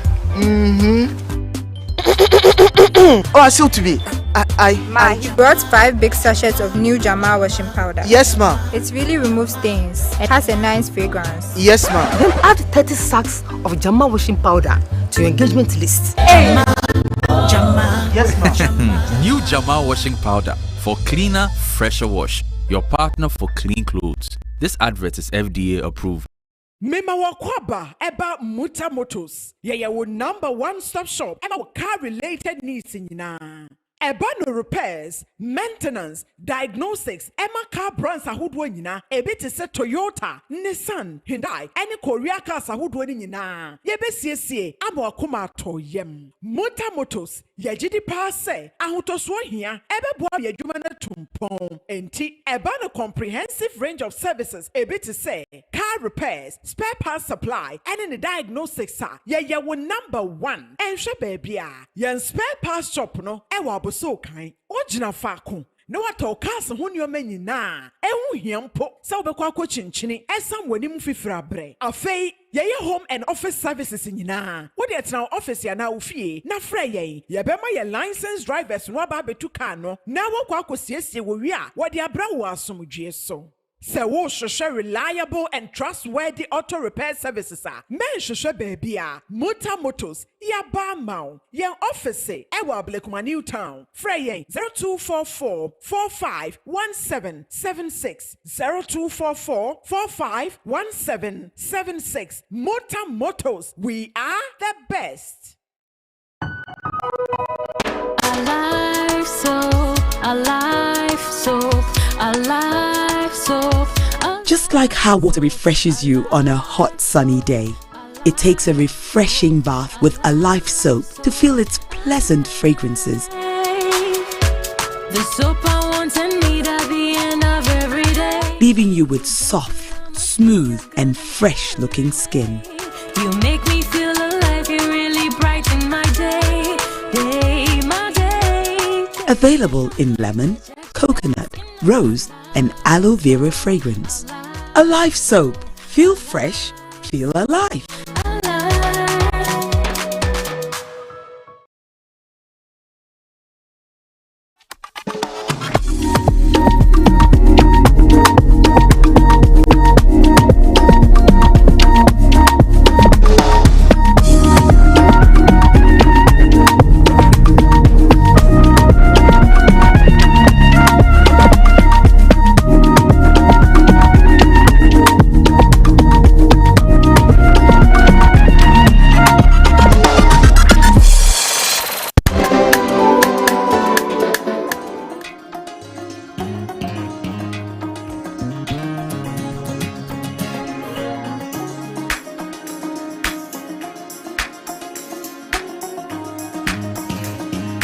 It's party time. I'm watching the fair. Obaapa. As I introduce to you, Safari Zoom Flex live on Ghana's #1. With Zoom Flex, you can join the fun wherever you find yourself via Zoomer. Ella, don't shake the body. God, it's Friday. Of course, time is 10 p.m. Sharp on Ghana's #1 with the man them DJ Last Week Official. We say Obaapa.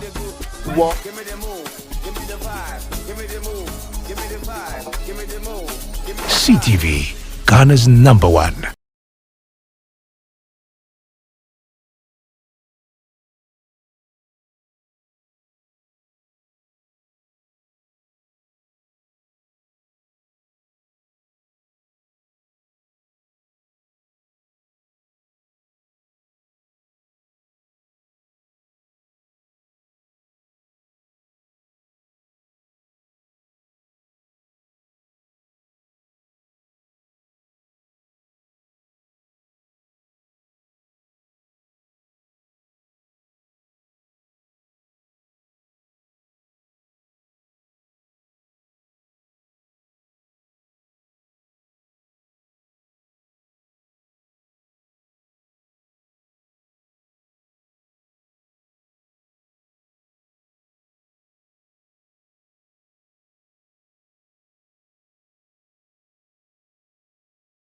Mafias. Me match was a me a bono mafia. What it?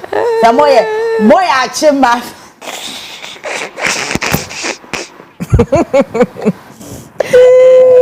Fear. Even if yeah.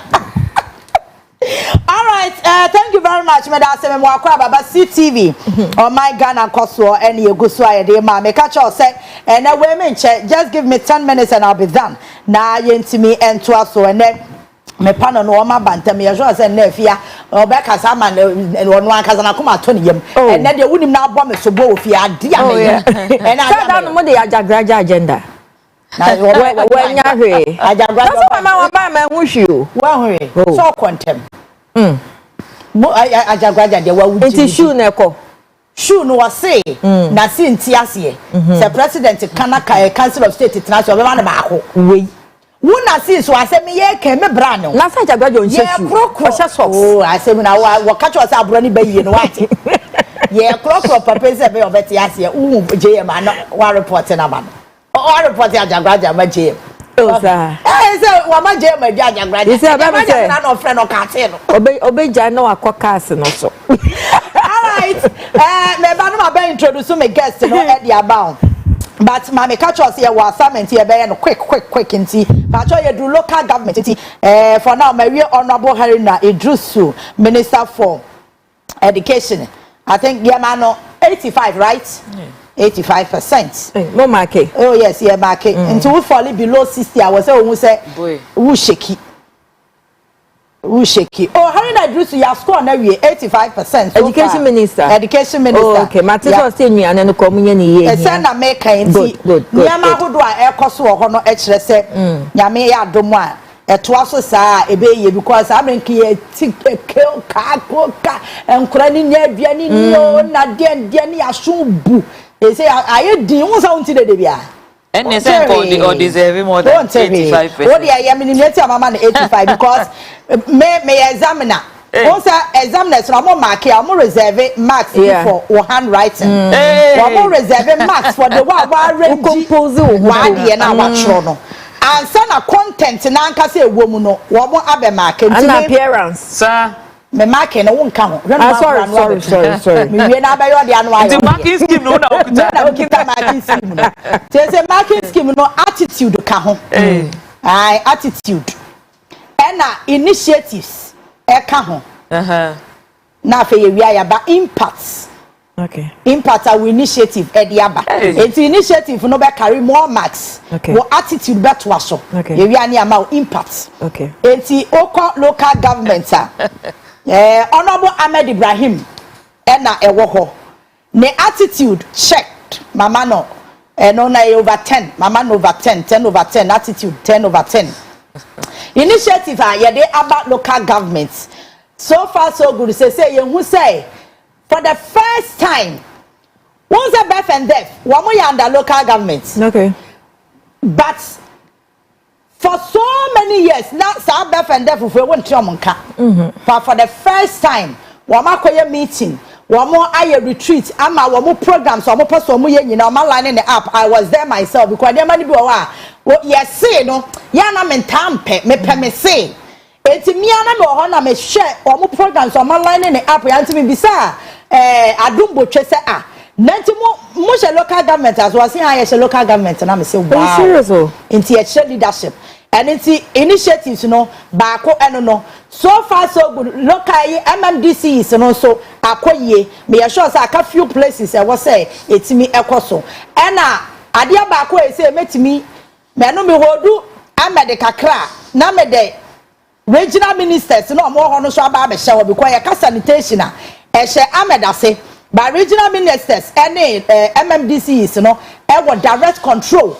Was sanitation aspect no eso ba me ya sure say baby ekika koya zoom lion ya nkasa kra ya advocate say ye adwuma na sobro no so munchichem na mo fa bi man krofo no munya bi ne antimi supervise no me ya sure say etam komodie no e be koso am ye hu impact no no na be ba be share impact ho no initiative no sanitation aspect no ya hu say mo sign the chief Julius Zebra initiative bi ade ba ya na ye cleaning communal way na ni cleaning no every month no me pa no so assign ba enti make a attitude eka initiative eka impact ebomu so far so good Mama Ahmed Ibrahim 95. That's right. Yes. Ahmed Ibrahim 95%. Hey, me share ni mu. The next 3 months or 95 no ebetimi akọ 100 preko and ebetimi ate. Enti e ma tiri mu nyode. Ai. Me ba cho yanto so na yanko roads and highways. Kwame Agboja governs or na ye minister for roads and highways. Attitude 8/10. Initiative what dey yakase pa anti me wian ba impact. Initiative ma hu say Kwame Agboja na ni abre na no me hu so mo ne nam Krachi area mu hono ma already said ya wo mo akwan tie. Kwame se yakase ye makewa. Wo dey anho aso ba because ekwan ya tutu okro ma se dey si yakwanfun.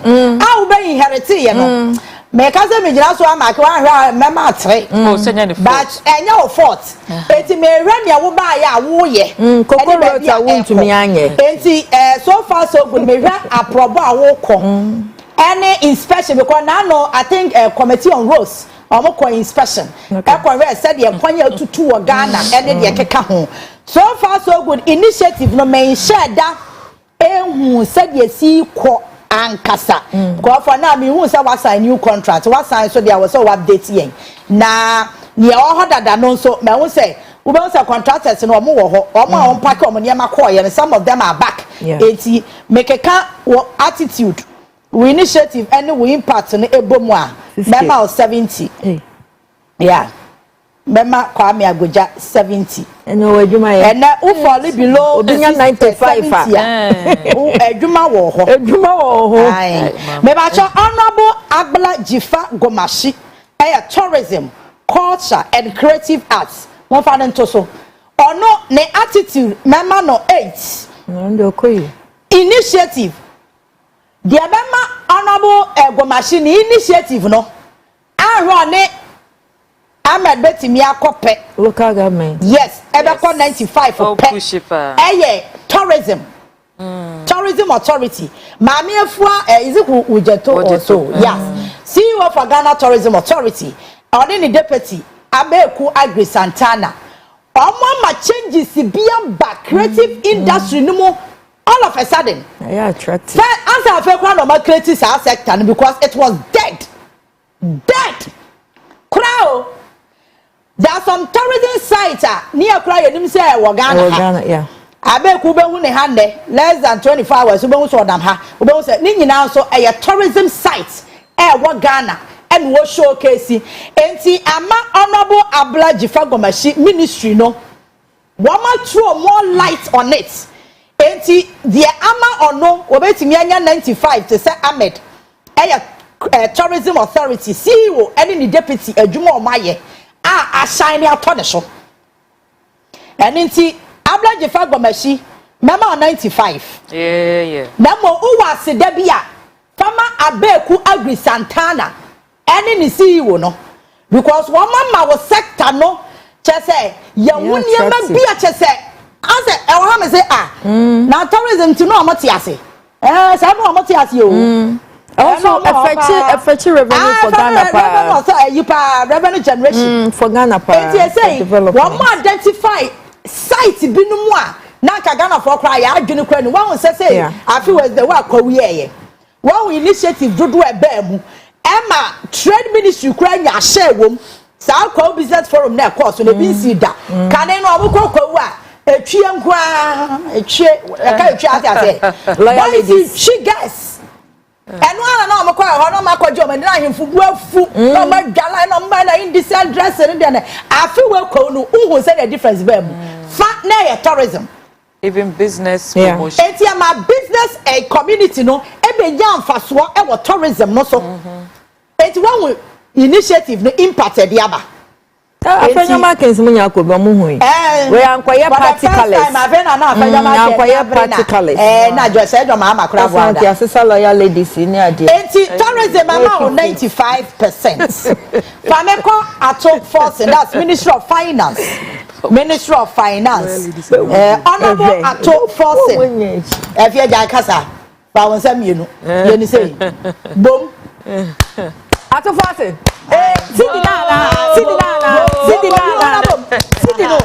Sidi no. Mema so obi me ame ho 97%. Sidi no. 97%.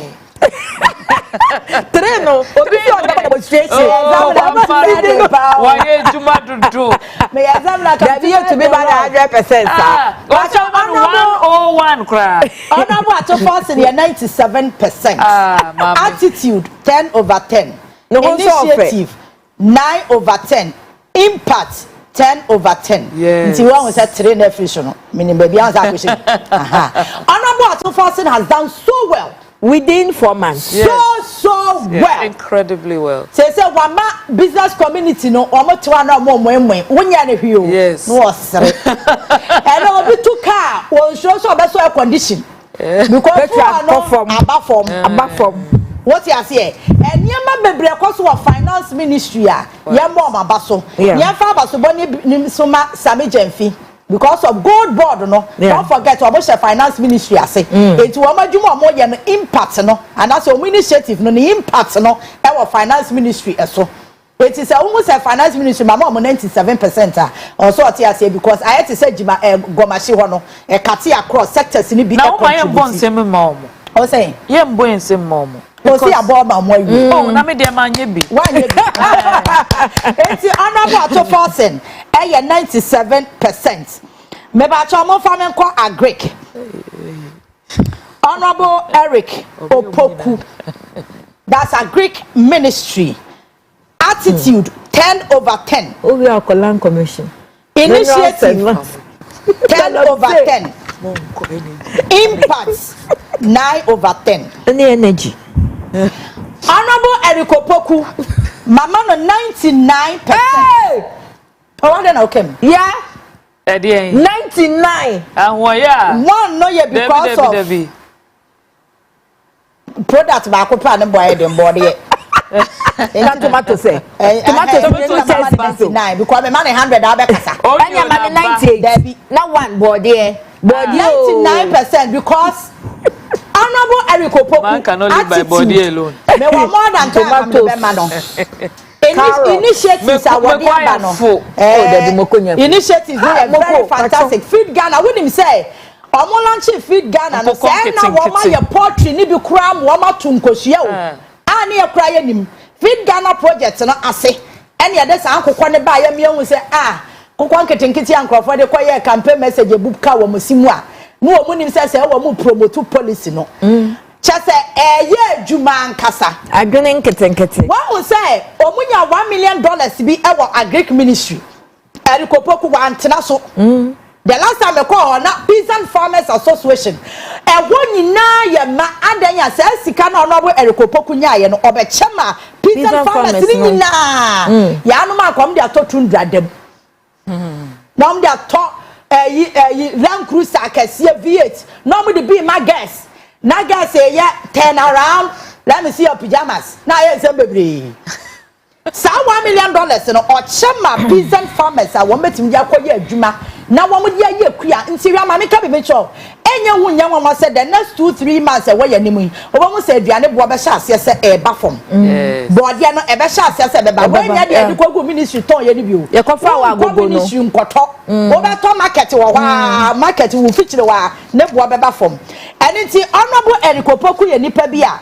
se me yan commissioner na ka mi wura hunhun mu na so me yan commissioner papa we yan timi ameye vice president and as president wo Ghana ha maybe say nyame kosa yes maybe say nyame kosa because campaign we dey the wa odwini nipa ho odro nipa do odwini nipa ho che wono ane wo ezibana most of times o kwa na office I told be atimi nyamwa me say honorable we dey do say dey nkofo gumachi ma me hwe omo ansa na no na me ka che say ministry bia obekọ mu bia secretary for na wo mote ho no wo mo attitude actually minister ni suban yeah it's true enti wo kwa erikopoku wa ya hwe justice kwam ne pie no onu kwa mpo betimi ama che se wo betra ho ama nonsi abo so na nim se nonsi abo enkomo no bebone sedia wodi be hia na ware se de na wode baaye e bia we metimi aboa wa na bia metimi enkoke we de ebe ko minister ho ana we be ko we ho ejuma no justice kwam betimi aye be 50% as wa ko hu minister it's true me ba cho ministry no ko word ma ministers too na ho ada na ai Eric Nkwa office da bia na aboma me can say John Dumelo is not performing but the human relations obia person aduma ni bi wa kwa ka me kwa na me ka kire honorable son farmer John obia person so aduma na ye 10% kwa person o de call Eric ho enti anya say me wura huhum kwa ka me hu de me say wa anya vice president or president of Ghana so Eric Opoku is having 99% so far where they first waya de pa waya de so tension ababeka so tia me babeka me nya bias patch of fameko energy honorable John Jinapo attitude 7% initiative yeah deal 6 containers no monji me ba me be choma be impact 7/10 enye Jinapari eke kani nyina bom na metiti bi free max na woman ne mempe anya dia wo pe na yes anya nya wo Debbie but it does not reflect me wi na me chire mu abeti ase going into me wi a so me ka say me ka de be yo de fa no wo de chire mu na me so me chire me nka de be yo de o ma kene de aha nti ye be ye bia be ka ma ende de be yo de no so is concerned okay so me ka ni nyina bom a mama John 70% anya bad anya bad they see mama John 70% and they say oba e na ka ho energy ministry ho no bubro na e ka esum ho nya kaketwa menene ya adwen se ne ho no ye very critical yeah delicate way the impact no death now be to ye nya impact no impact ya eno no nya afa ne yakoche tokrom ba bi ne yahunu because edum kan na edum no yeah sha it's clear kra we nya afa ne yakoche tokrom bi yahu enti e ka na obeto ye no ama impact no esopa because ba bi wo ho no ma edundum kan ne ankasa enya ha na me betena ma ba bias kan ne edum eso aso but the ma John 70 ne say oya yesulo kakra bi amame adwuma no wo ya na se wo mbo hu dawro mi entia ye de ye hu ne ye beka ye yate ene ye beka mint me meka de am hu ye mint me nya propaganda secretary ena me nya party communicator dia me di mani be hu no eno na me ka ho asem because ene ma bebre wo ho ekoso wo ministry ho no mu a e wasenka by now asem chofo ye hu se oh ye ba ye no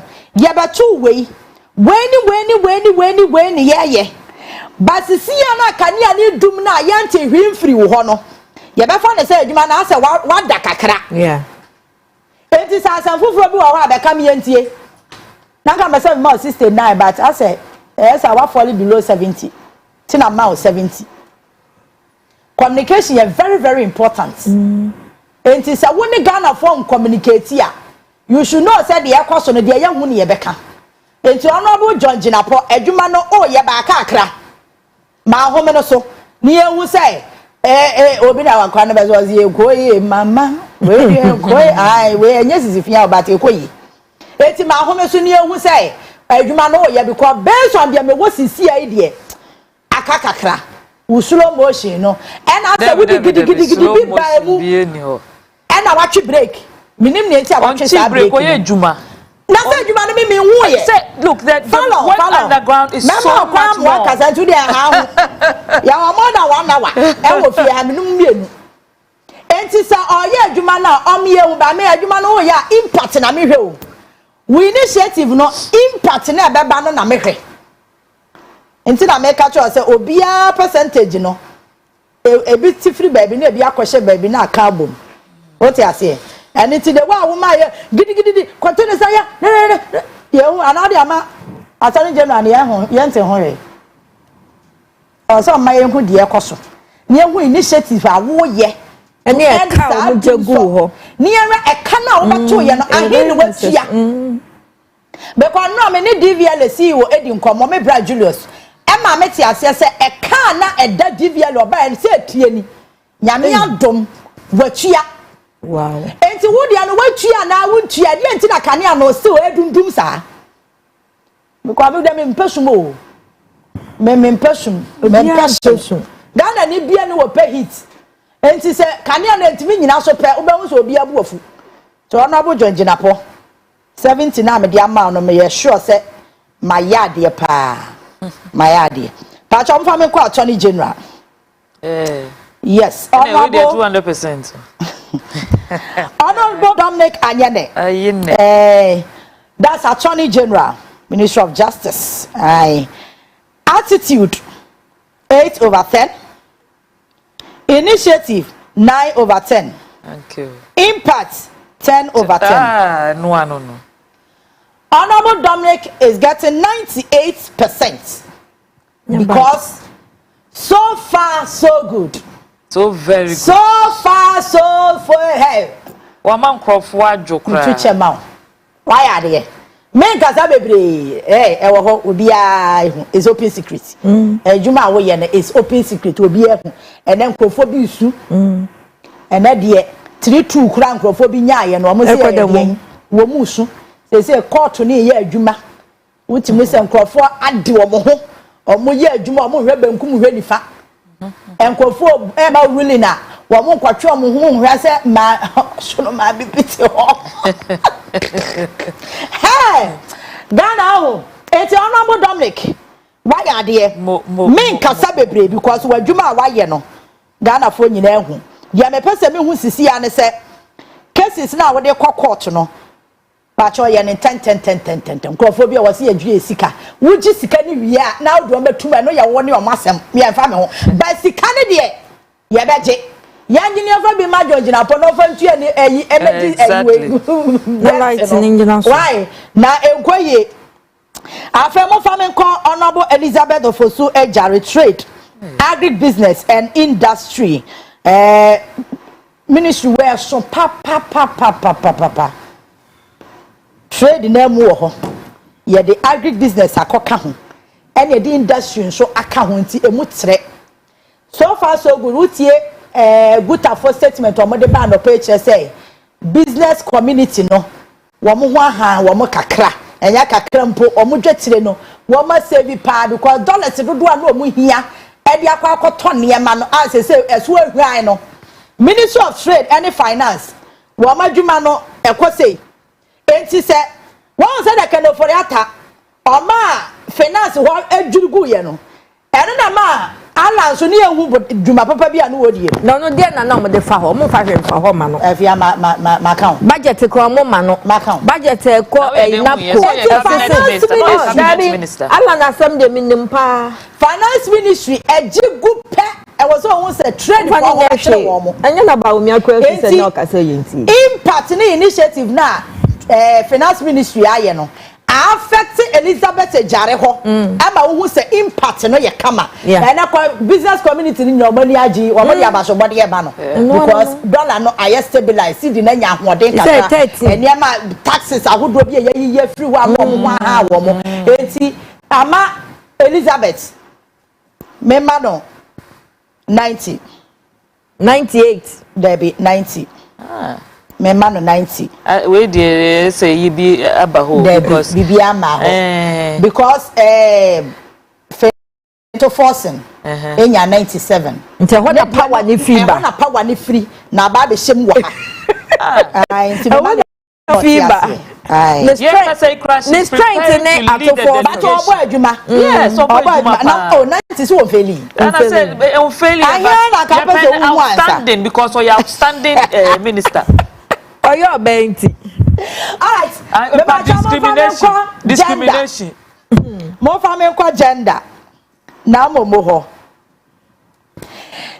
gender attitude 7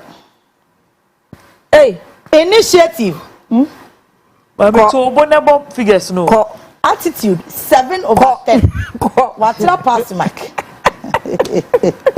9/10 initiative 8 9 follow person back here ma me backing vocalist impact 8 9.5 okay make a canning in album 85 97 yeah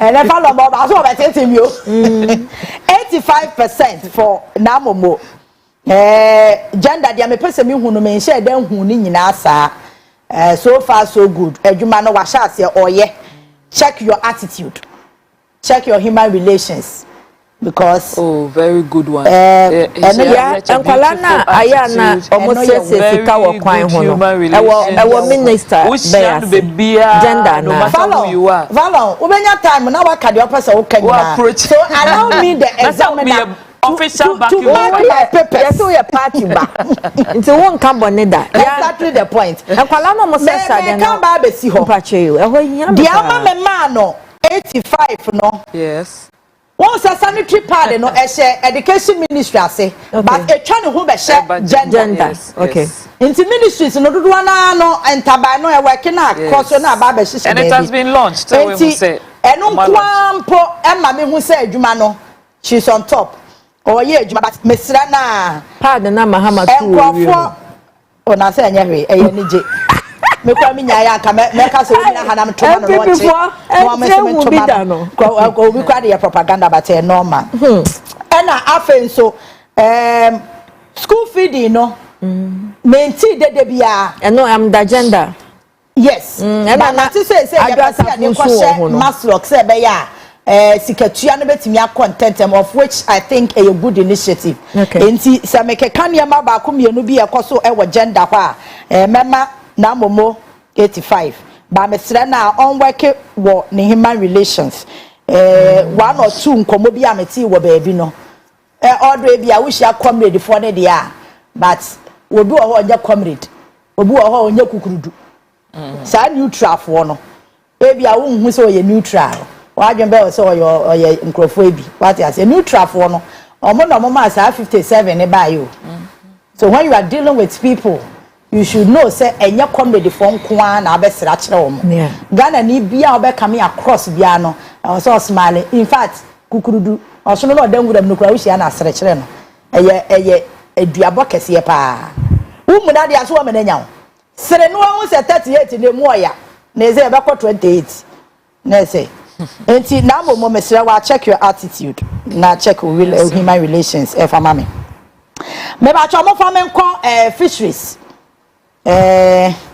fisheries and aquaculture obi nkrofo so abedin dwuma wo krom ha o ne de safua ne nam epo ho ne ya tumu ne ade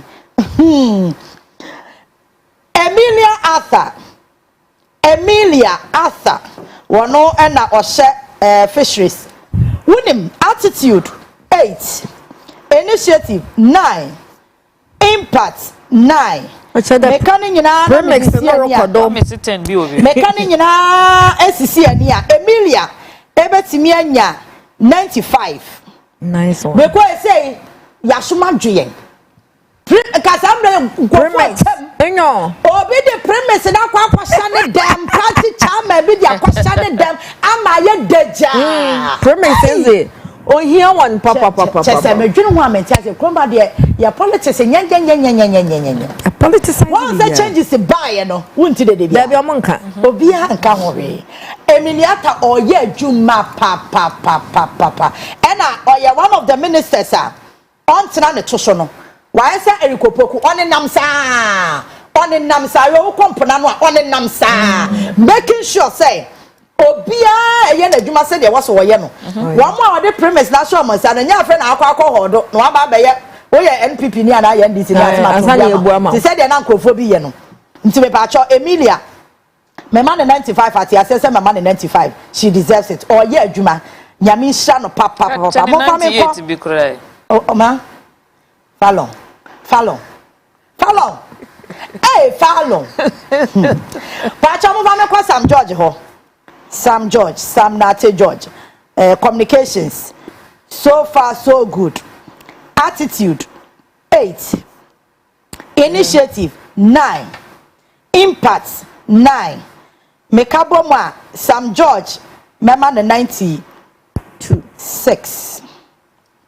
96% and say broadman they know quotation 96% before her go petition 96% Sam George is doing so well broadman wa me ya wo say to go na say $1 no say wo mo boa akronfo mo awie o mo awie papa eniama hudo bebre ekoso wo communications ministry am ye sure say nyame adom Sam George what also sa ebeboa yen me ba cho ni telcos ne nkasa na data na o ma ne bo ne mra form I think say so far eno na ye challenge kese pa data ne bo den dodo ne o to ya ase moti amframa hwo na ko mesirawo woni wo mon kasa ba so far so good 96 for Sam George hefa na menko ye transport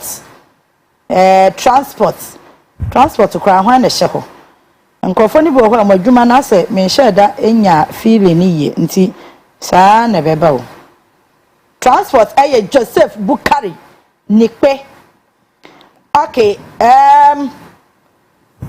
attitude 8 because me sheda ante where you be ase we are high ni bi initiative 8 impact 9 mema 90%. Okay. Because transport no one na okada ni we ni nyina hye and I think so far so good the okada riders mtokwa no mani abra no mo ku age ni hu nyina wode nsu aguso nti me sure ajobraba and na 25 no ya mpini o na den nti me pa cho ni nyina ka social contract no ho nti say wa me wie nsu aguso am ye sure say nkasa abre ekroma e hye and na me pa cho honorable u bayan hwe sanya sky train no o betwa so na say na sky train e form de no o ye ne sen pa cho me yente wonka o so me hye dante wonka ya mama update eduma no ya na de hye to pro ma ye hu yeah kasa ho de ye be hu no ne ye be ka kasa ho te say ye kada no ma no de me come say because no ma follow ya update ya no kra no Julius ne ma ye hu no more okay esa kasa ho eso usu anu wesu Who a chile ni who should be who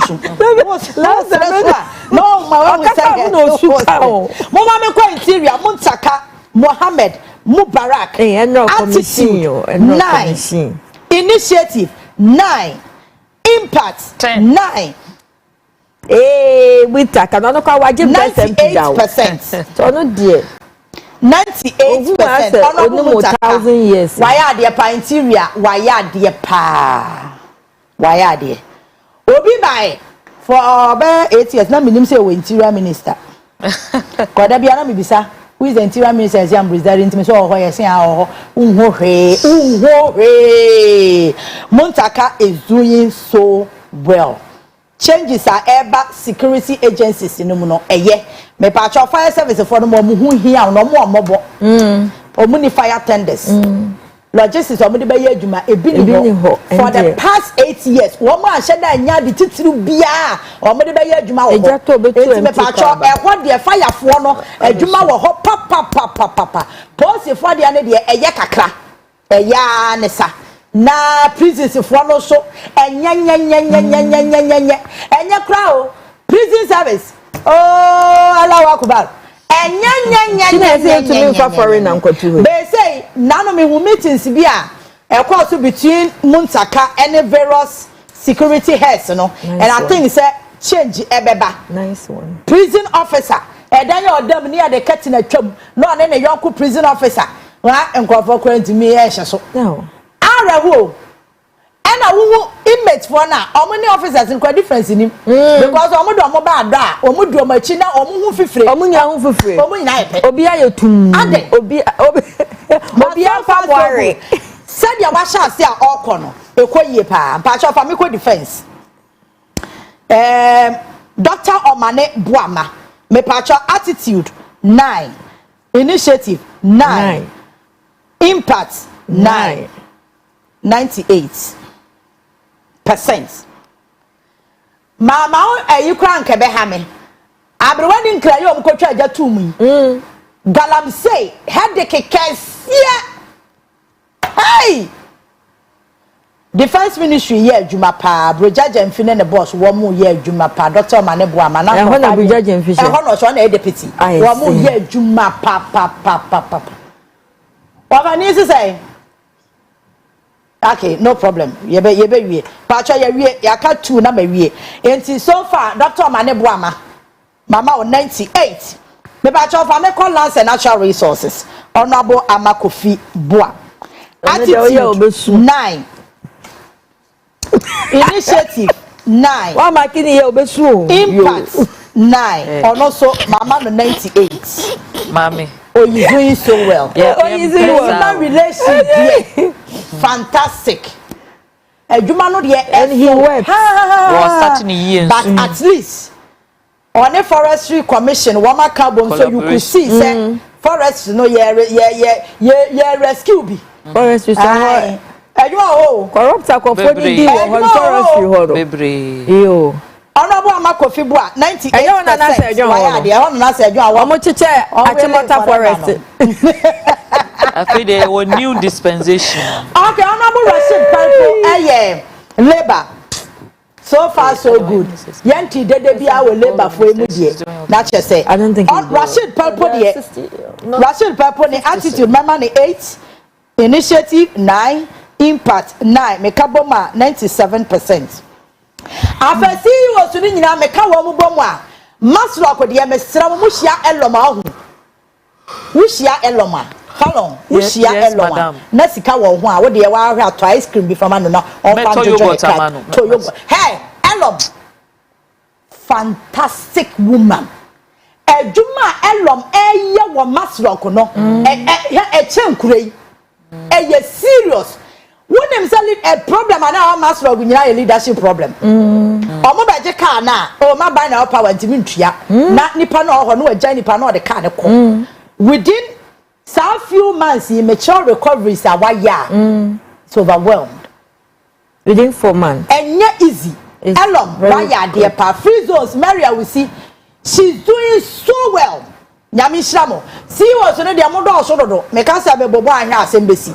Enti mu nyina ba ku mienu bi mu nkasa nkyere wo mo na mo hwe mo attitude wo mo human relation ye mo start ye kokoti dodo ena ma kama bom da bi beba mayim abobodi mo am office no mama na da net say as e ho bona fide property no mo de muni mutia afia mami yo yamaki awie de yamaki awie de ne yamaki awie 20 days kika ni nyina me be kika ni nyina bo eyi mami ntia watiefo ene wahwefo nyina na me friend ya kese ma me leader Honorable Alankojo chairman leader for change waba no ho ye pa otiapo handsome giant owo ya wakasa wa make ni nyina nso yajitum media will marking scheme na ye because want to me ma will be 100 over 100 is never that no exactly the point but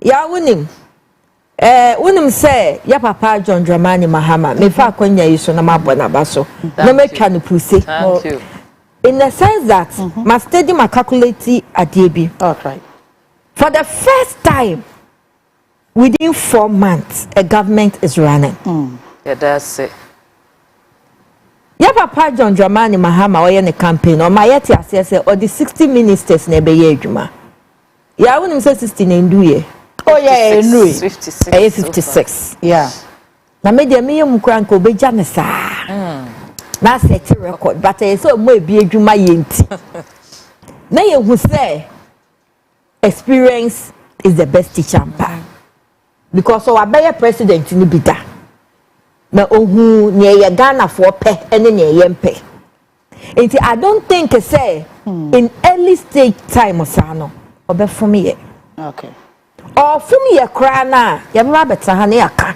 na wa correct because for the few way ya mabaha mabeye communication I've realized that whatever ye betina ha ka no omutie omoye omodane no that's what I've seen okay ain't or you listening government thank you yeah for the first time Nana do danko Akufo-Addo government obai no na menka ho samre na aka me movement for change my repenting my repenting Bible say nya obeji eba ne di no o mani to me say obey nyangu bomba enti we ja omo my repenting what you say my repenting because okay Nanado took getting to 8 months 1 year and so no to me yi na point is now start to say building now ka energy asem yeah Nanado Mahama Ekono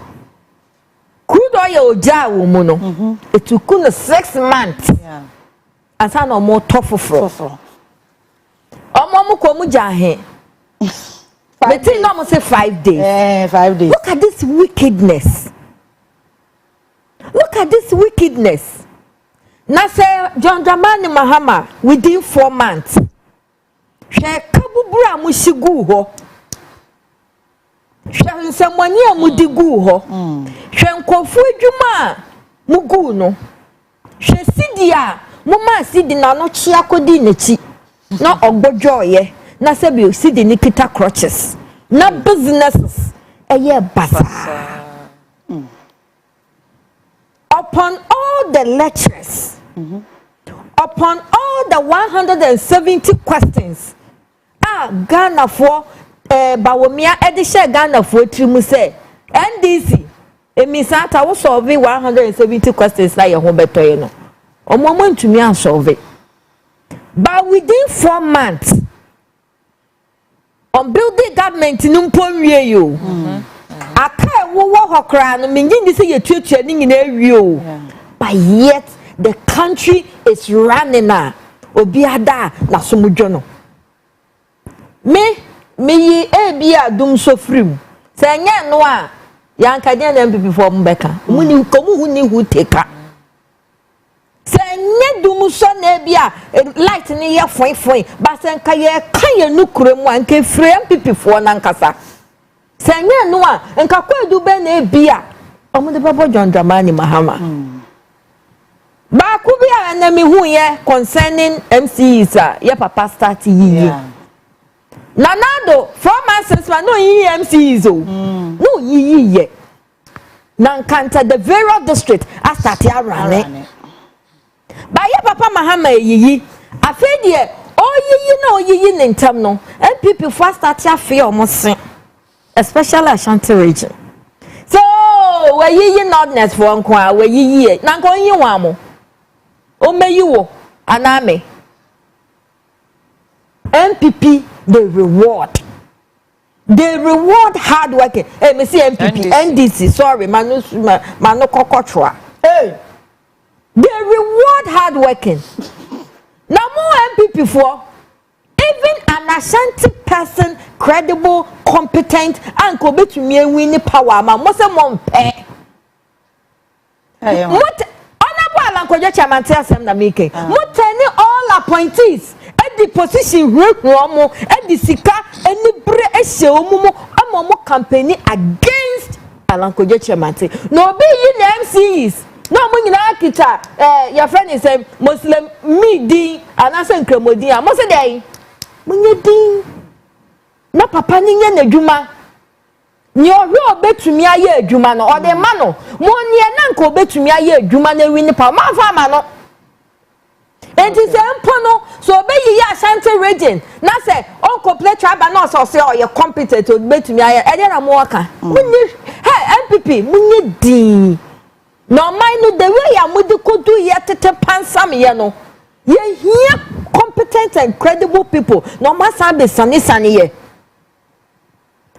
adanu me hu video bi Ashanti region bi Central Market phase 2 KJTF phase 2 Dubai phase 2 Mahama be first one na mayo second one mo betna so 8 good years ya omontumi amfa complete okay adanu video ya me hu yen enye abontinsu ni na twa video no obi a be me so o ni boye business e wo Central man we twa e na o ka se mo hwe se contractors na start ye adwuma mo hwe se cars ne ko a omu wie na me ye sure say by September ko insure FM page omo post this video na me kan by September no mo wie adwuma mo hwe se NDC buy ye phase 2 no e kwa wawa enche ye be kwa ye stores which means e obi odidwa or ye business e wo ho no we twa sa video no na oka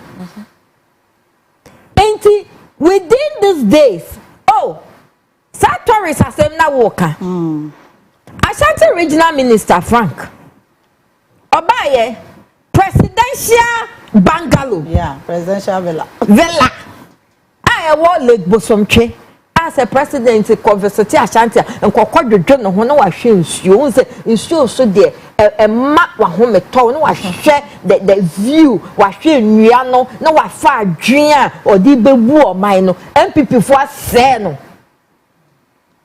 okwa na nkotre ni nkusie ene ntentan na nkokwananse na edi efisa wo ho ene within 4 months ko he ne omaye no omo renovate aye no fine amadano Ashanti Festa ya honorable Frank de baye omo ko ho omo ko tena dan ni mu aye ni omo beye na ya yempe we ye pedien I'm talking as a citizen, not a spectator. Okay. Because now the can say we should be citizens, not spectators.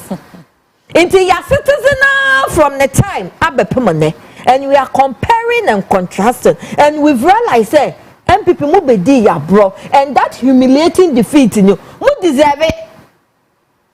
Mu deserve it, papa. John Dramani Mahama, send ya washasi no konesa. Na dia ba ku eye mede eye mahohoho a na ma menya gidie bi se John Dramani obetumi deliver ne se also all our politics and declare more assets emo no aye ne de to the extent that car store individual de be che no waka on fan she kukuam na ma benya no abeye propaganda se waje bribe ma ye bi da so na propaganda na previously mo ye no na entesa ba mo policy ade no Ghanaians we believed but sisi no so won twen ama mo mafra no ntoma me ye no propaganda o de atu bedwam o say o man be che me cast too as an individual or waka we declare the asset o say appointee ama appointee be declare wo de na se we declare na se wo wie sika na sa asamba ho na ye kohwe wo asset na yetumi ede mra no ediw yempe we ye pede ya eye ye de unze yesesa aban kra no Black Star crash goes ya meboa adano Black Star for bobo a ama panyi be de chi ayi ye face ayi kosra omo ya nhye ba omi akosra ye si ye hye na ayi Mahama baye hwetete creative art attractive adano Asante ato nyoma ba omi akosra no wanre se omo declare no But wait. Oh, ya nipa ya dia osayeyi. Ma yenyi omu bonyaya in this early stage. Omu ko baby. 6 months cry and do ye. 1 year cry and do ye. Na say within this day, na say even initiative. Enko kwanketenkete amotwetwe ye. Enya kohwe obi fie. Otumi de politan ke twa so si ho enye catfish. Eton na nko kwanketenkete wonim ne aba wo amaye. Otu kono. So called that area ho nipa bi wono so ye poultry ye bi nko. Hwe nkosua pa na mesimumfa bi mra na nkosua bo nko. Ye bre. Ya, omo ya de. Ada no me papa bi Christmas. Ofra me o se afia. Hey, na papa no ye mpipini. Mi mbo ni din. O se afia. Enko kwanketenkete ye nyansasem o. Na me fia broche ba obi be che makoko 2. Ba ma ba ko. Wanya enkoko 32. Ewom. Enti afia be chi mienu na kwachi Christmas. Enti which means sa enkoko nketekete no only badwemba. Na badwea kwa etire. Enti 100 and how many days? 120. 120 days. John Dramani Mahama. Any na point is ne NDC. Maya de. Monkoso. Ne mo mesre. Mama ma enibre e mama fa. Wa wunya appointment nyabotre. Wa yemfra wo se beye bibi nyabotre because enu na NDC bimo e de aye enyom to omoto. Enu so moye sa emboa. Because papa na started on a very good note. And ye bomb payama we as citizens say. Nyame ma na hoden eni nyansa a ebe bro so no de bu o my Ghana.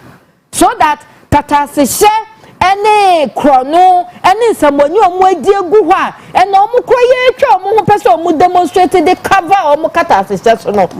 Mahama will bring all of them to book. Okay. Na we retrieve sika biara no de aboa na Ghana enya ne ntuma pefra. Enti ya papa John Dramani Mahama emoni adwuma. All right, follow. We are make a candy nyina bom na afi mama ke president yankasa. Na we did. Never say president mark no collars. Me mark ni we pede ya. Enti yo mark ani apon. That is ye timi nkasa ho. Person be ka bi. Me mark ni we pede ya. I don't pay me pese me chia mampenyi ye papa the nation builder oya die yi ejuma wura John Dramani Mahama waye bi wo ye bi we ejuma enti na efre wo nation builder enti na efre wo ejuma wura because you are living according to your name. What Ghana for say first quarter nkoani first quarter ni anya ba ne de to me because you know the other day no bibisa ni say Mr. President, if you are doing all the work now, what will you do tomorrow? Because why ye juma bebre woko agrika ejuma ekoso woko Ministry of Finance ejuma ekoso woko Ministry of Trade ekoso energy krawa makie ye no ekoso you know, but I have to explain that honestly the debt now or inheriting you know enya sem ketwa na woko share Honorable John Jinapo on a normal day ejuma oye no woni ne te ha 2 minutes later or konongo baby because ejuma no doso and I can appreciate say we say ebia na we are not speaking enough about it intina nkrofo nhede nim ejuma ekoso because don't forget that NDC buy ye solve dum so na ye mamo excess capacity lighter in this the Berkroom was more than lighter Chrome here. MPP bet now so 80 years. Omo anfa ba kumpo anka ho. E no mokoye no mo de debt be bregu so no mokoye. Debt cry friend is saying not good. No de ka be bregu e kon so nti afa energy minister na kan wo no kon. And all struggle so be you can free so at the same time to stabilize system no because light need there sometimes issues be here won't it you know the other time there was some light off that was quite widespread later you go investigate here na truck be are running into transformers na ewo nkoko konongo. Yeah. Truck no crash here. Just say we're running into lines. You know, the owner of truck no crash was named the certain pastor. When enti enya dia ebeye to say bia no onye juma, but sometimes there are human factors that contribute to these things. You know, enti yes na disrupt bulk supply points, you know. Na edum, but immediately oti ya affected place, you know. Even though there are engineers on the ground, minister no so owo enti John Jinapo oye juma. Asa sa mark ne ha wo ho. Asa 70 ye.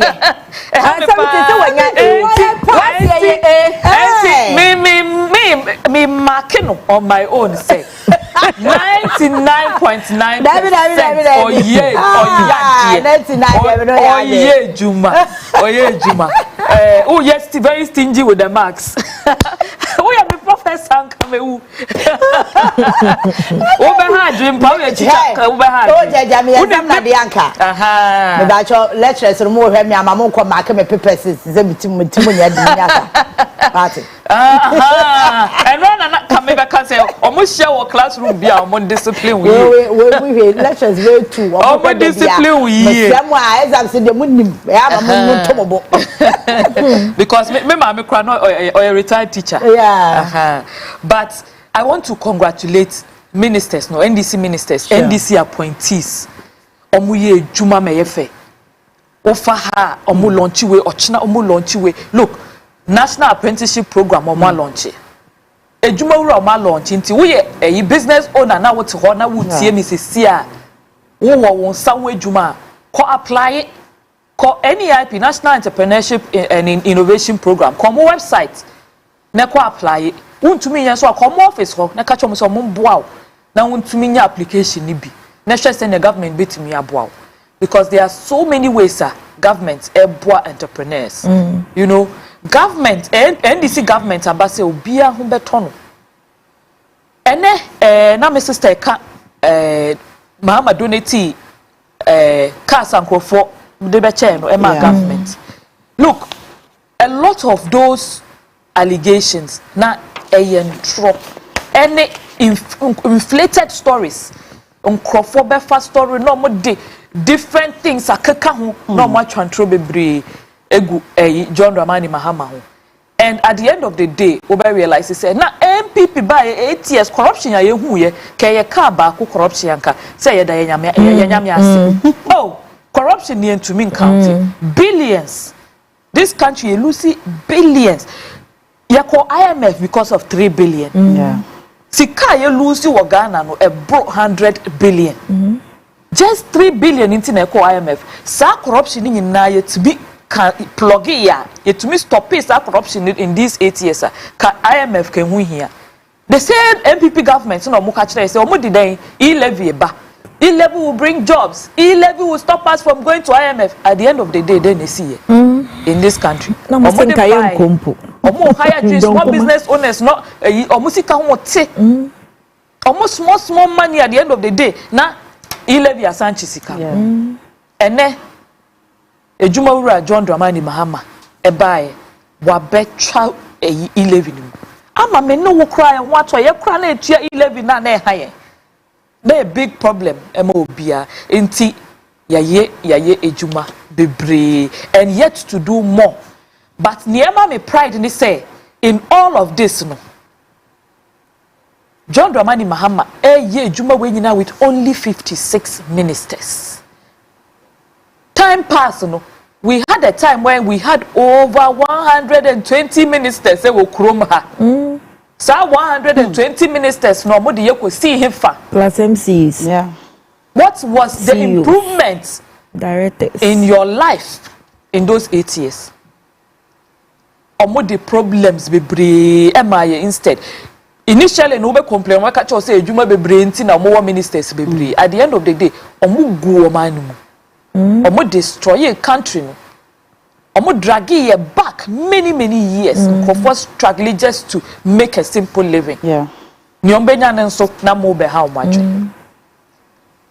Until that is the situation we are coming out of. Me per se, me double congratulate Honorable Atuforce. Honorable Atuforce. Uncrophobic promise say yes, say, Omoba, dollar no, Ombe arrest no. Almost the kid am IGP and IGP. At the end of the day, in 2024, there was a point where exchange rate now could do 17 cedis. And then, at a force, was so exchange rate no more. Wa chia ma bedu 13 point something cedis. Ye bomb pa say e beko even lower. Who ko share your fuel? And the exchange rate has a direct impact on fuel price. Who share fuel above. It's all an effect of excellent economic management na NKOSUO. The monetary policy of Bank of Ghana ejuma muye. And if Ministry of Finance ejuma muye. Any me boss Sami Jenfinso. Yeah. Abonabaso. Ejuma or yeno. If you see the amount of gold that was purchased by Gold Board and exported just last year alone. Nini na kamo and improving your currency no. Enya sem ketwa. Ye ti kroma no mudi gold for oil buy. Gold for oil ne buy krana still for price ne kosoro. Ebeye den. Absolutely no effect. In those 8 years, dear, we cannot even quantify it because omo destroy a country nankasa. At a point, nankrofo Johnny free Ghana. They be our best sorry, we bisa wadamfo. Unte wadamfo nka for a while, we kwa bisa na sina we Johnny. Otu kwae. Nkrofo mo ye decent work. Eno kra omo ntumi afford a decent standard of living. Uko kroma. Uko joma untumi nto. Ukuta sika kakra entumi nto hwe untumi feed your family. Ghana ya brepa under MPP. O de osi we dwane free honti. Mary painting. Yentumi fa o ka Christ. My Christ ma je. Esi obi repent ya. Yemfa ne boni ncha. Christ ma je. Ye ma ye fufu. Eno de na e boni kese but ye de a chew. Wa we the way forward. Okay. Yeah, Danyamias inti me paucho NDC dear.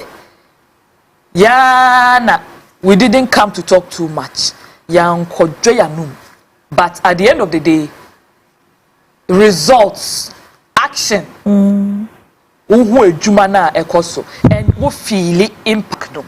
Wa brabo. And ne me you see me car before no na medum air conditioner. As an medum air conditioner. Because na traffic mucha na medum na meto me problem because fuel price no na choke me. Afa dia no pay me ba me bie me air condition. Ena feel it kakra. I'm from money but me boost gain. Inti NDC there ye da moase NDC government 120 days ye marking 150% over 100. I didn't 100.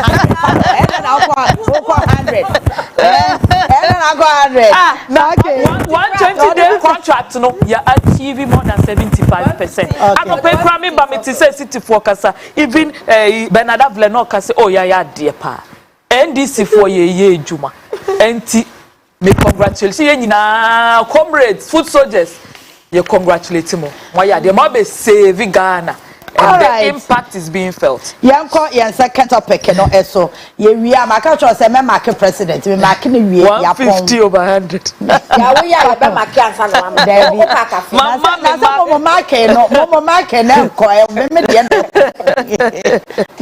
me na afa me mark no na ebe cement ni na apeki because mo be kasa as politicians me mark na be cement ni na but no am sure say mo follow court proceedings Supreme Court on Vincent Asefua me ka say injunction na ko person de court president so ontimi ma process na ye de ma chief justice akono entoa so 3-2 unanimous FC BM. This time around, everybody has this fair mind. On one kasa enam ne will so ena etimi edini ruling eba to 3-2 against our injunction no what is a gofreda me na nani abra a woka se ne course no nani anye ho ena acting chief justice no oni ho kwan se otimi panel judges ena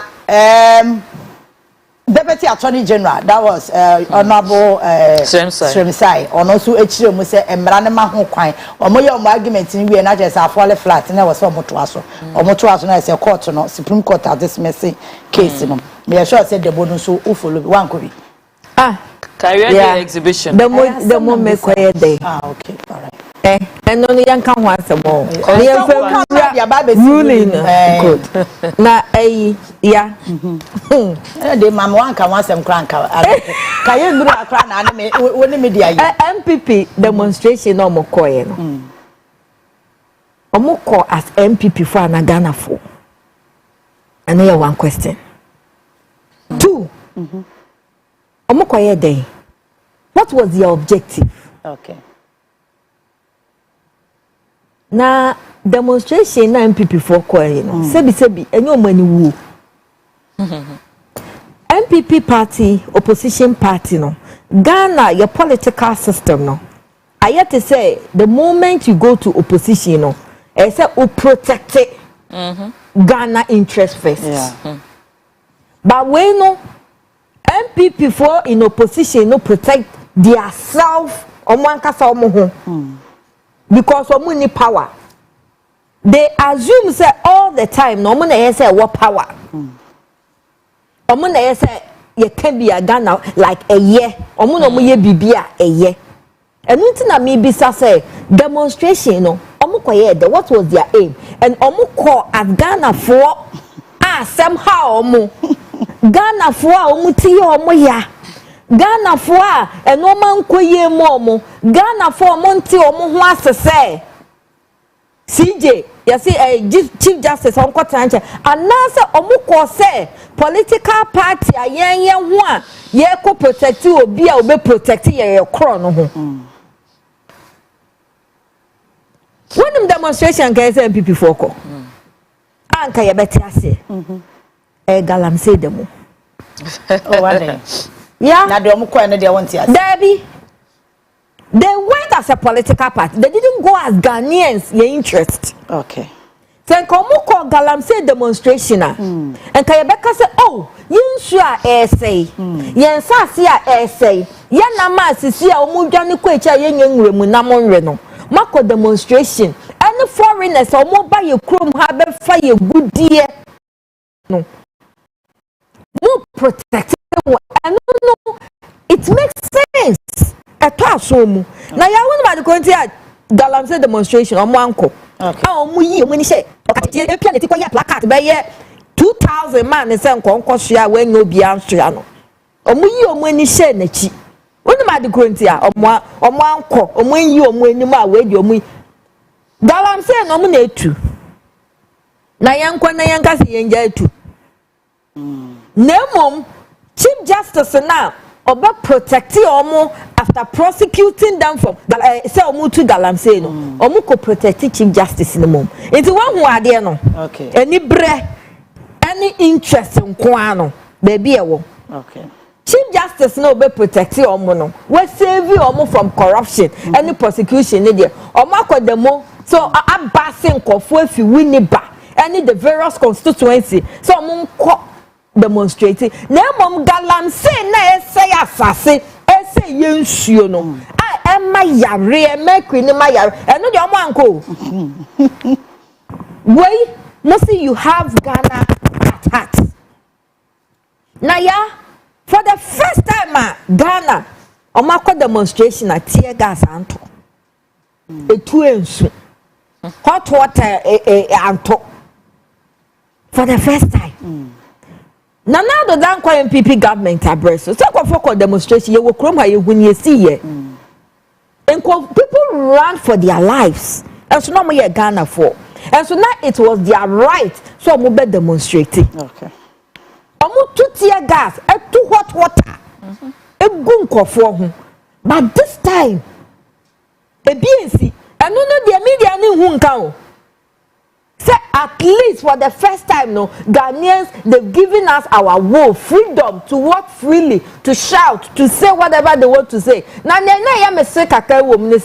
interview some people during the demonstration. They don't even know why they are there. I think that's about 3. No, it's a placard. They don't even know why. Judiciary. I know Mobisana said, Judiciary, I want placard. No, so I was Oh, Marcos say, we Charlotte saying, you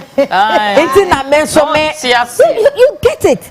I say, MPP all the time, no, they take Ghanaians' leniency to be their weakness. No more courses, omu ni madia na se, entiasie, enimnieko, ediabeguho. Na ya mi biso.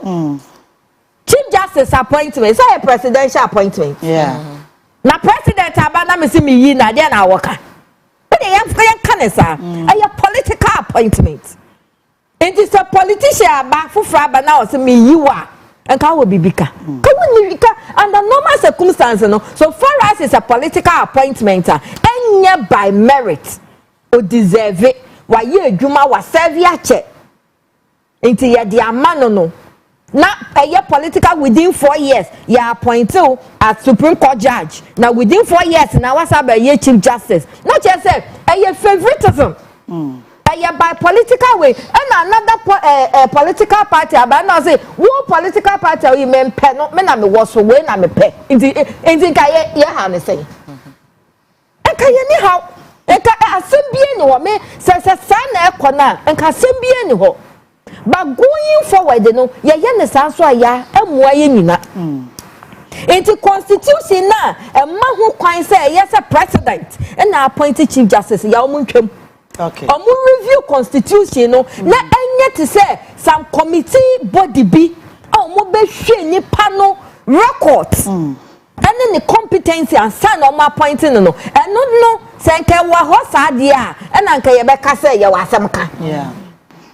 But so far as a political appointment, na party be you no na party be ba o se mempe no. Ye ni say it is you na omo koye no demonstration na omo koye a waste of time and no man kasa omo resources and the waste of human energy. Fenyo markets obi a woni mo mra eye mra na ye yi wo se kogina ya nemu na moma ye mra ni nye adwuma na meet my mu ma me okwafuo mu no emra na boa no no so nya asama ye di aboa no so makobo police ni asum ya at that moment afenyo marking ekoye no wanko as a minority leader. He was there as an ordinary Ghanaian and a party supporter. Into me who said wa petition IGP say yabo minority leader. He was not a minority leader at that moment, and he was not working for parliament at that moment. Into honorable IGP, the petition no treating no as ordinary Ghanaian, a demonstrator, a party supporter, but so who treating him command favoritism be said or your minority leader being and you say your bonus. He's not about the law. I feel you're not defending the one say you're criminal. Or criminal because you're ordinary Ghanaian at that moment. Oh yes, what they kowechi. And the thing is, and yes, a petition man submitted. You submitted it. You were maybe more demonstration. Your man submitted.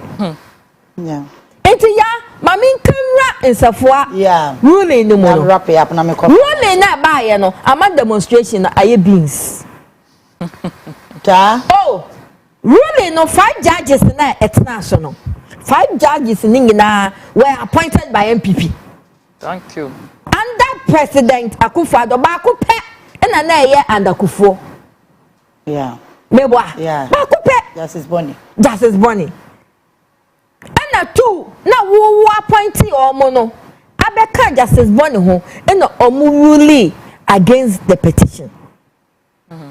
Say maybe anywhere in say matching justice and Kotrancha na ye man grace brothers they really against it omo ankasa judicial no omo ni papa no but because of political weight no aya na president or was so na oban or was no odusuro e show mumu enti ama eni pesuna obu ho ni pesu no oka no kore enti ni pesu na wo judge ni mu na odi beye adwuma ne mmra no beka ho odi beye adwuma no obehu say because of a particular government or what so sabre no ye intimidating government oh ye hwehwenti no on to me ye ne ye ba hu so mo ye ne ye unza ya mo ye ne ye na anko ye say ye yi minti no me no kwa should send a signal to the MPP no mo ko ye demonstration no say hey I said judicial no mo de mra ne ye adwuma enye sa da na omo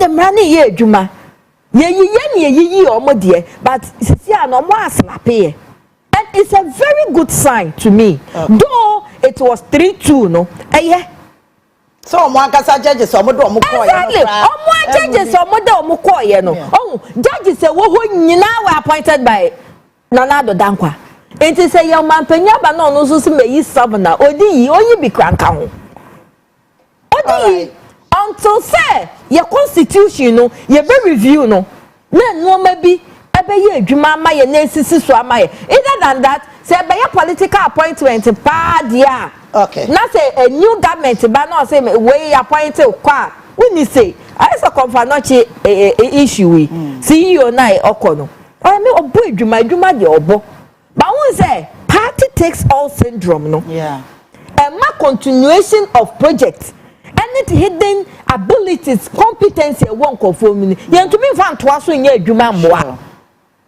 it is time yes winner takes all no so no ye hwe ho asem na ye dey ye ka ni ye tena no okay demonstration ya mutu petition ya mutu remove I like how I was say a demonstration ya mutu. I told you. I hear beans. As face ya mutu. Ya carry. Demonstration na ya carry. Complete. But yeah, Danyamiasi say in today's Ghana, obi to me could demonstrate peacefully. Or no abai ni problem abai no police in jojo no obi an stopping. In fact the police tried to stop this demonstration and attorney general say there be onja omo no mo toaso onja omo no mo nko demonstration no even the one by Okotechie eno no at the end of the day wo hwe nkrofo na omo baaye no kra enye impactful bia.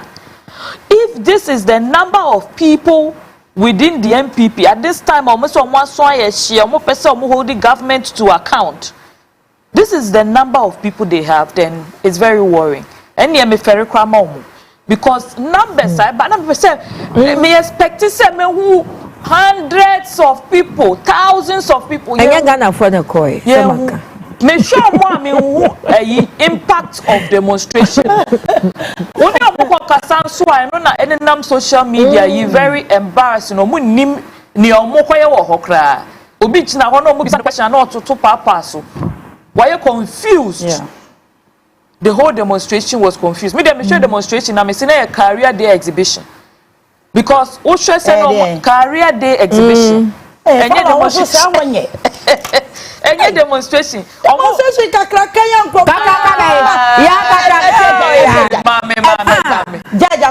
Mame. Demonstration kesiya. Woma koya.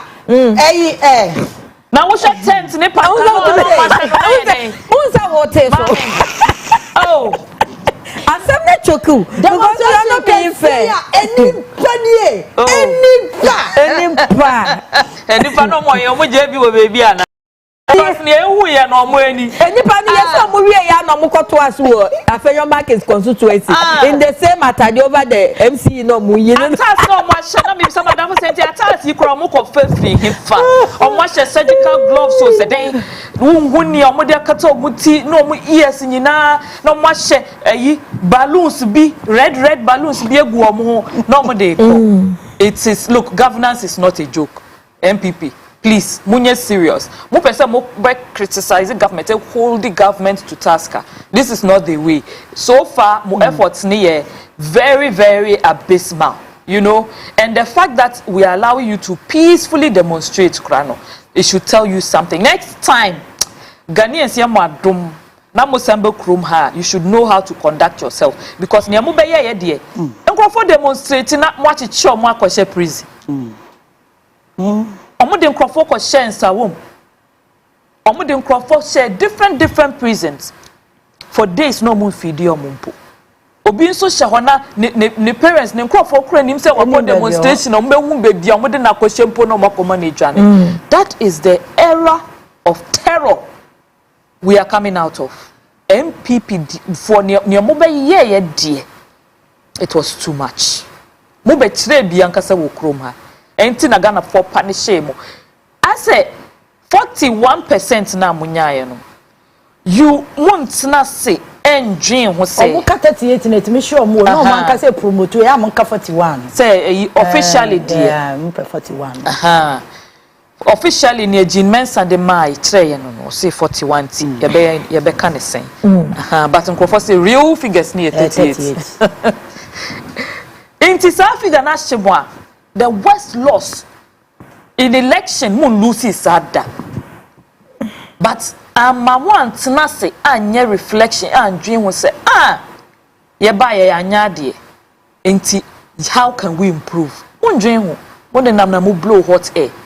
The worst part is say yet na hona ye share videos demonstration videos no, to the extent say police officer mo bono an officer of the state in line of duty onye obi ahwe to the best of our knowledge yen hu say we obi abibi.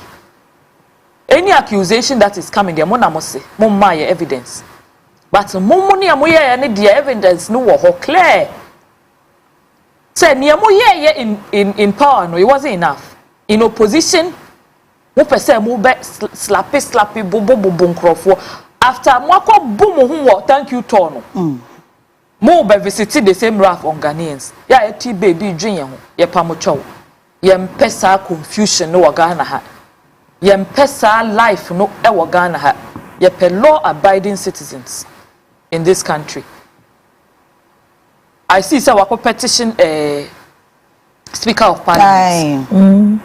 Let's assume Kra say you were at the demonstration in your capacity as minority leader. It still doesn't give you the right say obe abuse you be assault you be no. All right. Even as president of this country, you want me piena. Imagine say Oman Penya Kobo police sir. We will not hear the last of it in this country. They are very condemnable. We cannot accept such behavior no ewo krom ha. Ochina ebia me no beba bebo yen. Yen to me accept such behavior no krom ha regardless of who you are. A very despicable behavior. Okay. As you mentioned, judges no enro at a point omu bisa no. Say, Gofredame, on the clause in Article 146 where it states that the timeline for notifying the CJ that the petition for her removal has been received. But for Dami Wintimi and Yan. Because it's not in the constitution. Thank you. Anyhow, want to me accuse you of something that is not even existent. Yeah. At any time, no, it's still valid. We should bear in mind, say, this petition, I remove CJ. And yet, John Mahama, the petition, no. President John Mahama, no true petition no. Yeah. Number one, very important. Ekufuado wo hokra no obi the petition by say omunyi CJ no. So it started from them. Otwemu, or cancel no, or pay excuse be, no cancel petition. Professor Asari, Kweku Asari. Popularly called Kweku Azar. Ono no de sa petition ne ba Ekufuado time. Ono cry or more MPP than NDC. Yeah. Just that or a very objective person. Yeah. Into who are they not enya obeka.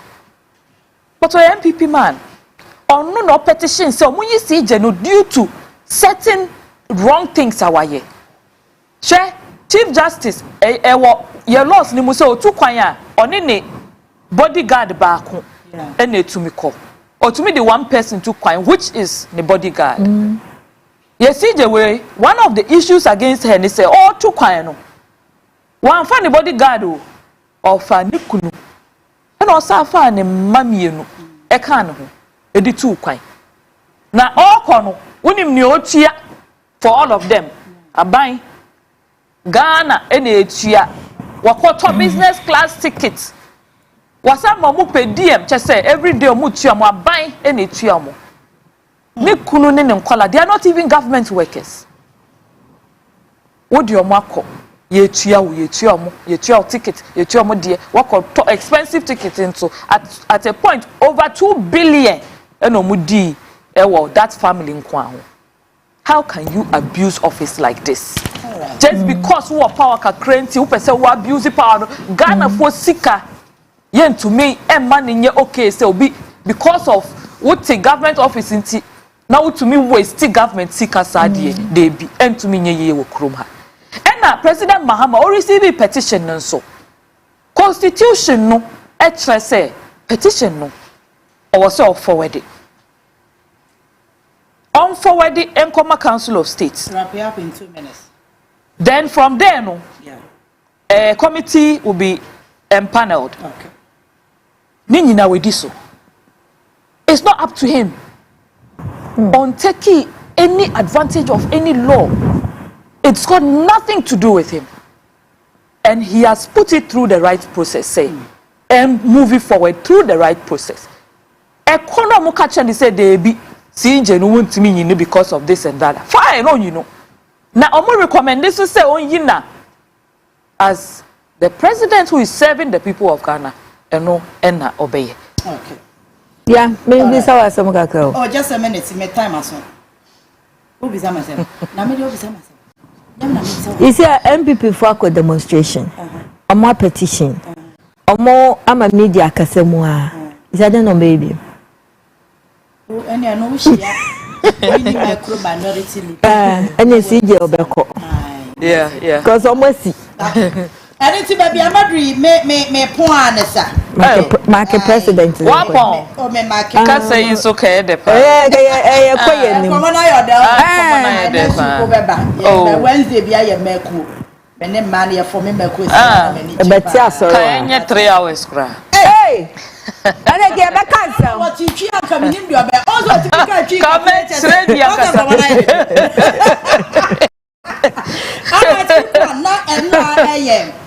Honorable Ahmed Ibrahim birthday, Minister for Local Government and Religious Integration. Me pacho ene mame wish Honorable Ahmed Ibrahim happy birthday. Nyame onshaw na onye okese onto nkwana mu emfa mame na oma ade bi esi wani su bia no onye emma. Honorable Ahmed Ibrahim happy birthday. Nyame shaw pa na minim so ministry no eso. Juma washa ase no me sure say nyame beboa na wabon ho bayam what media ko awie pa and na wo course no nyina be kwa akɔhye president die mu na editeme Max Amede ebema no afei bi akasa me bra panyi tamana campaign time no na oyeye boss wo vice team no mo many abema James Ajenim Boatin one AC one as managing director Edma SIC Insurance James Ajenim Boatin nyame shaw na onye okese boss nyame tu nkwanem uye ni papa nyame enye okese changes a wodi aba SIC no enye obi na beka is open secret obi na enterprise agbibi aboso ama ade ye SIC ye aban dia ne agbe akoma Kanufuriata Insurance Company na ogu aban die no adwombone hey nyame shraw no ma wonkwa anwodin wom na watimi ama se na SIC wo revive no yakopon ma en revive sa na menchia menua ba Mary awusi wo free zones me chase me hu where da me use ama maami we ono na wo se ka me sheda mark no se si wo me ka wo bomu ono ne attitude 10/10 initiative 10/10 impact 10/10 that's right and 100/100 mama 100 na in fact wo bo adwuma that's mekani nyina bomu a meka we ya obi ankasa bi o say man is call panty inti na o say ye dey match good position we your boss dey about position na mo ho modi ameka che president so pamo ene ampa ene ne afemi ebe ye omo ye masofa this is CJ ye ne President John Dramani Mahama ye contract on ye nkoye 120 days social contract ene aso nyame aya adom ye keka ni nyina ebomu a na enema for President John Dramani Mahama $70 say yes $70 A+ na de be ma no uso obi akasa bi ba ye ba kasa plus yes thank you yeah hey 100% sana we a good teacher nyame show no ma kwa hodin wom amen so 100 is enke bi wa chira say 100 when you 100 the next marking scheme 100 MCQ 360 amen 360%. And yes. Say when you 100 over 100 MCQ yeah, that's so nyame enka ho no ma won patente no ma wa hodin that say you wash MCQ ba de 100 so usa efia MCQ it's all vampire na wa bobia president of the land because e koye me nyina thank you e ho hihye ye na say bi ye nyina de ho hihye ye thank you so say osono ya aboati nwuram na be vampire ko wa so ye nyina ye de empire bo better president e chi say nyame ma na wode osom ye so mpa na ye ho atoyen e say obi atofuela onkasa ye erade me ba cho ya sorry to the na say master of the game na e ba beto aso Eddie, Mama Mena follow na say communications team for the NDC thank and you a movement for change. But you're rich that you damn braby. Wo feeling one my so who TV no so who do anya. Hey sir. Feeling but when I say Macau, nyame ya watch na.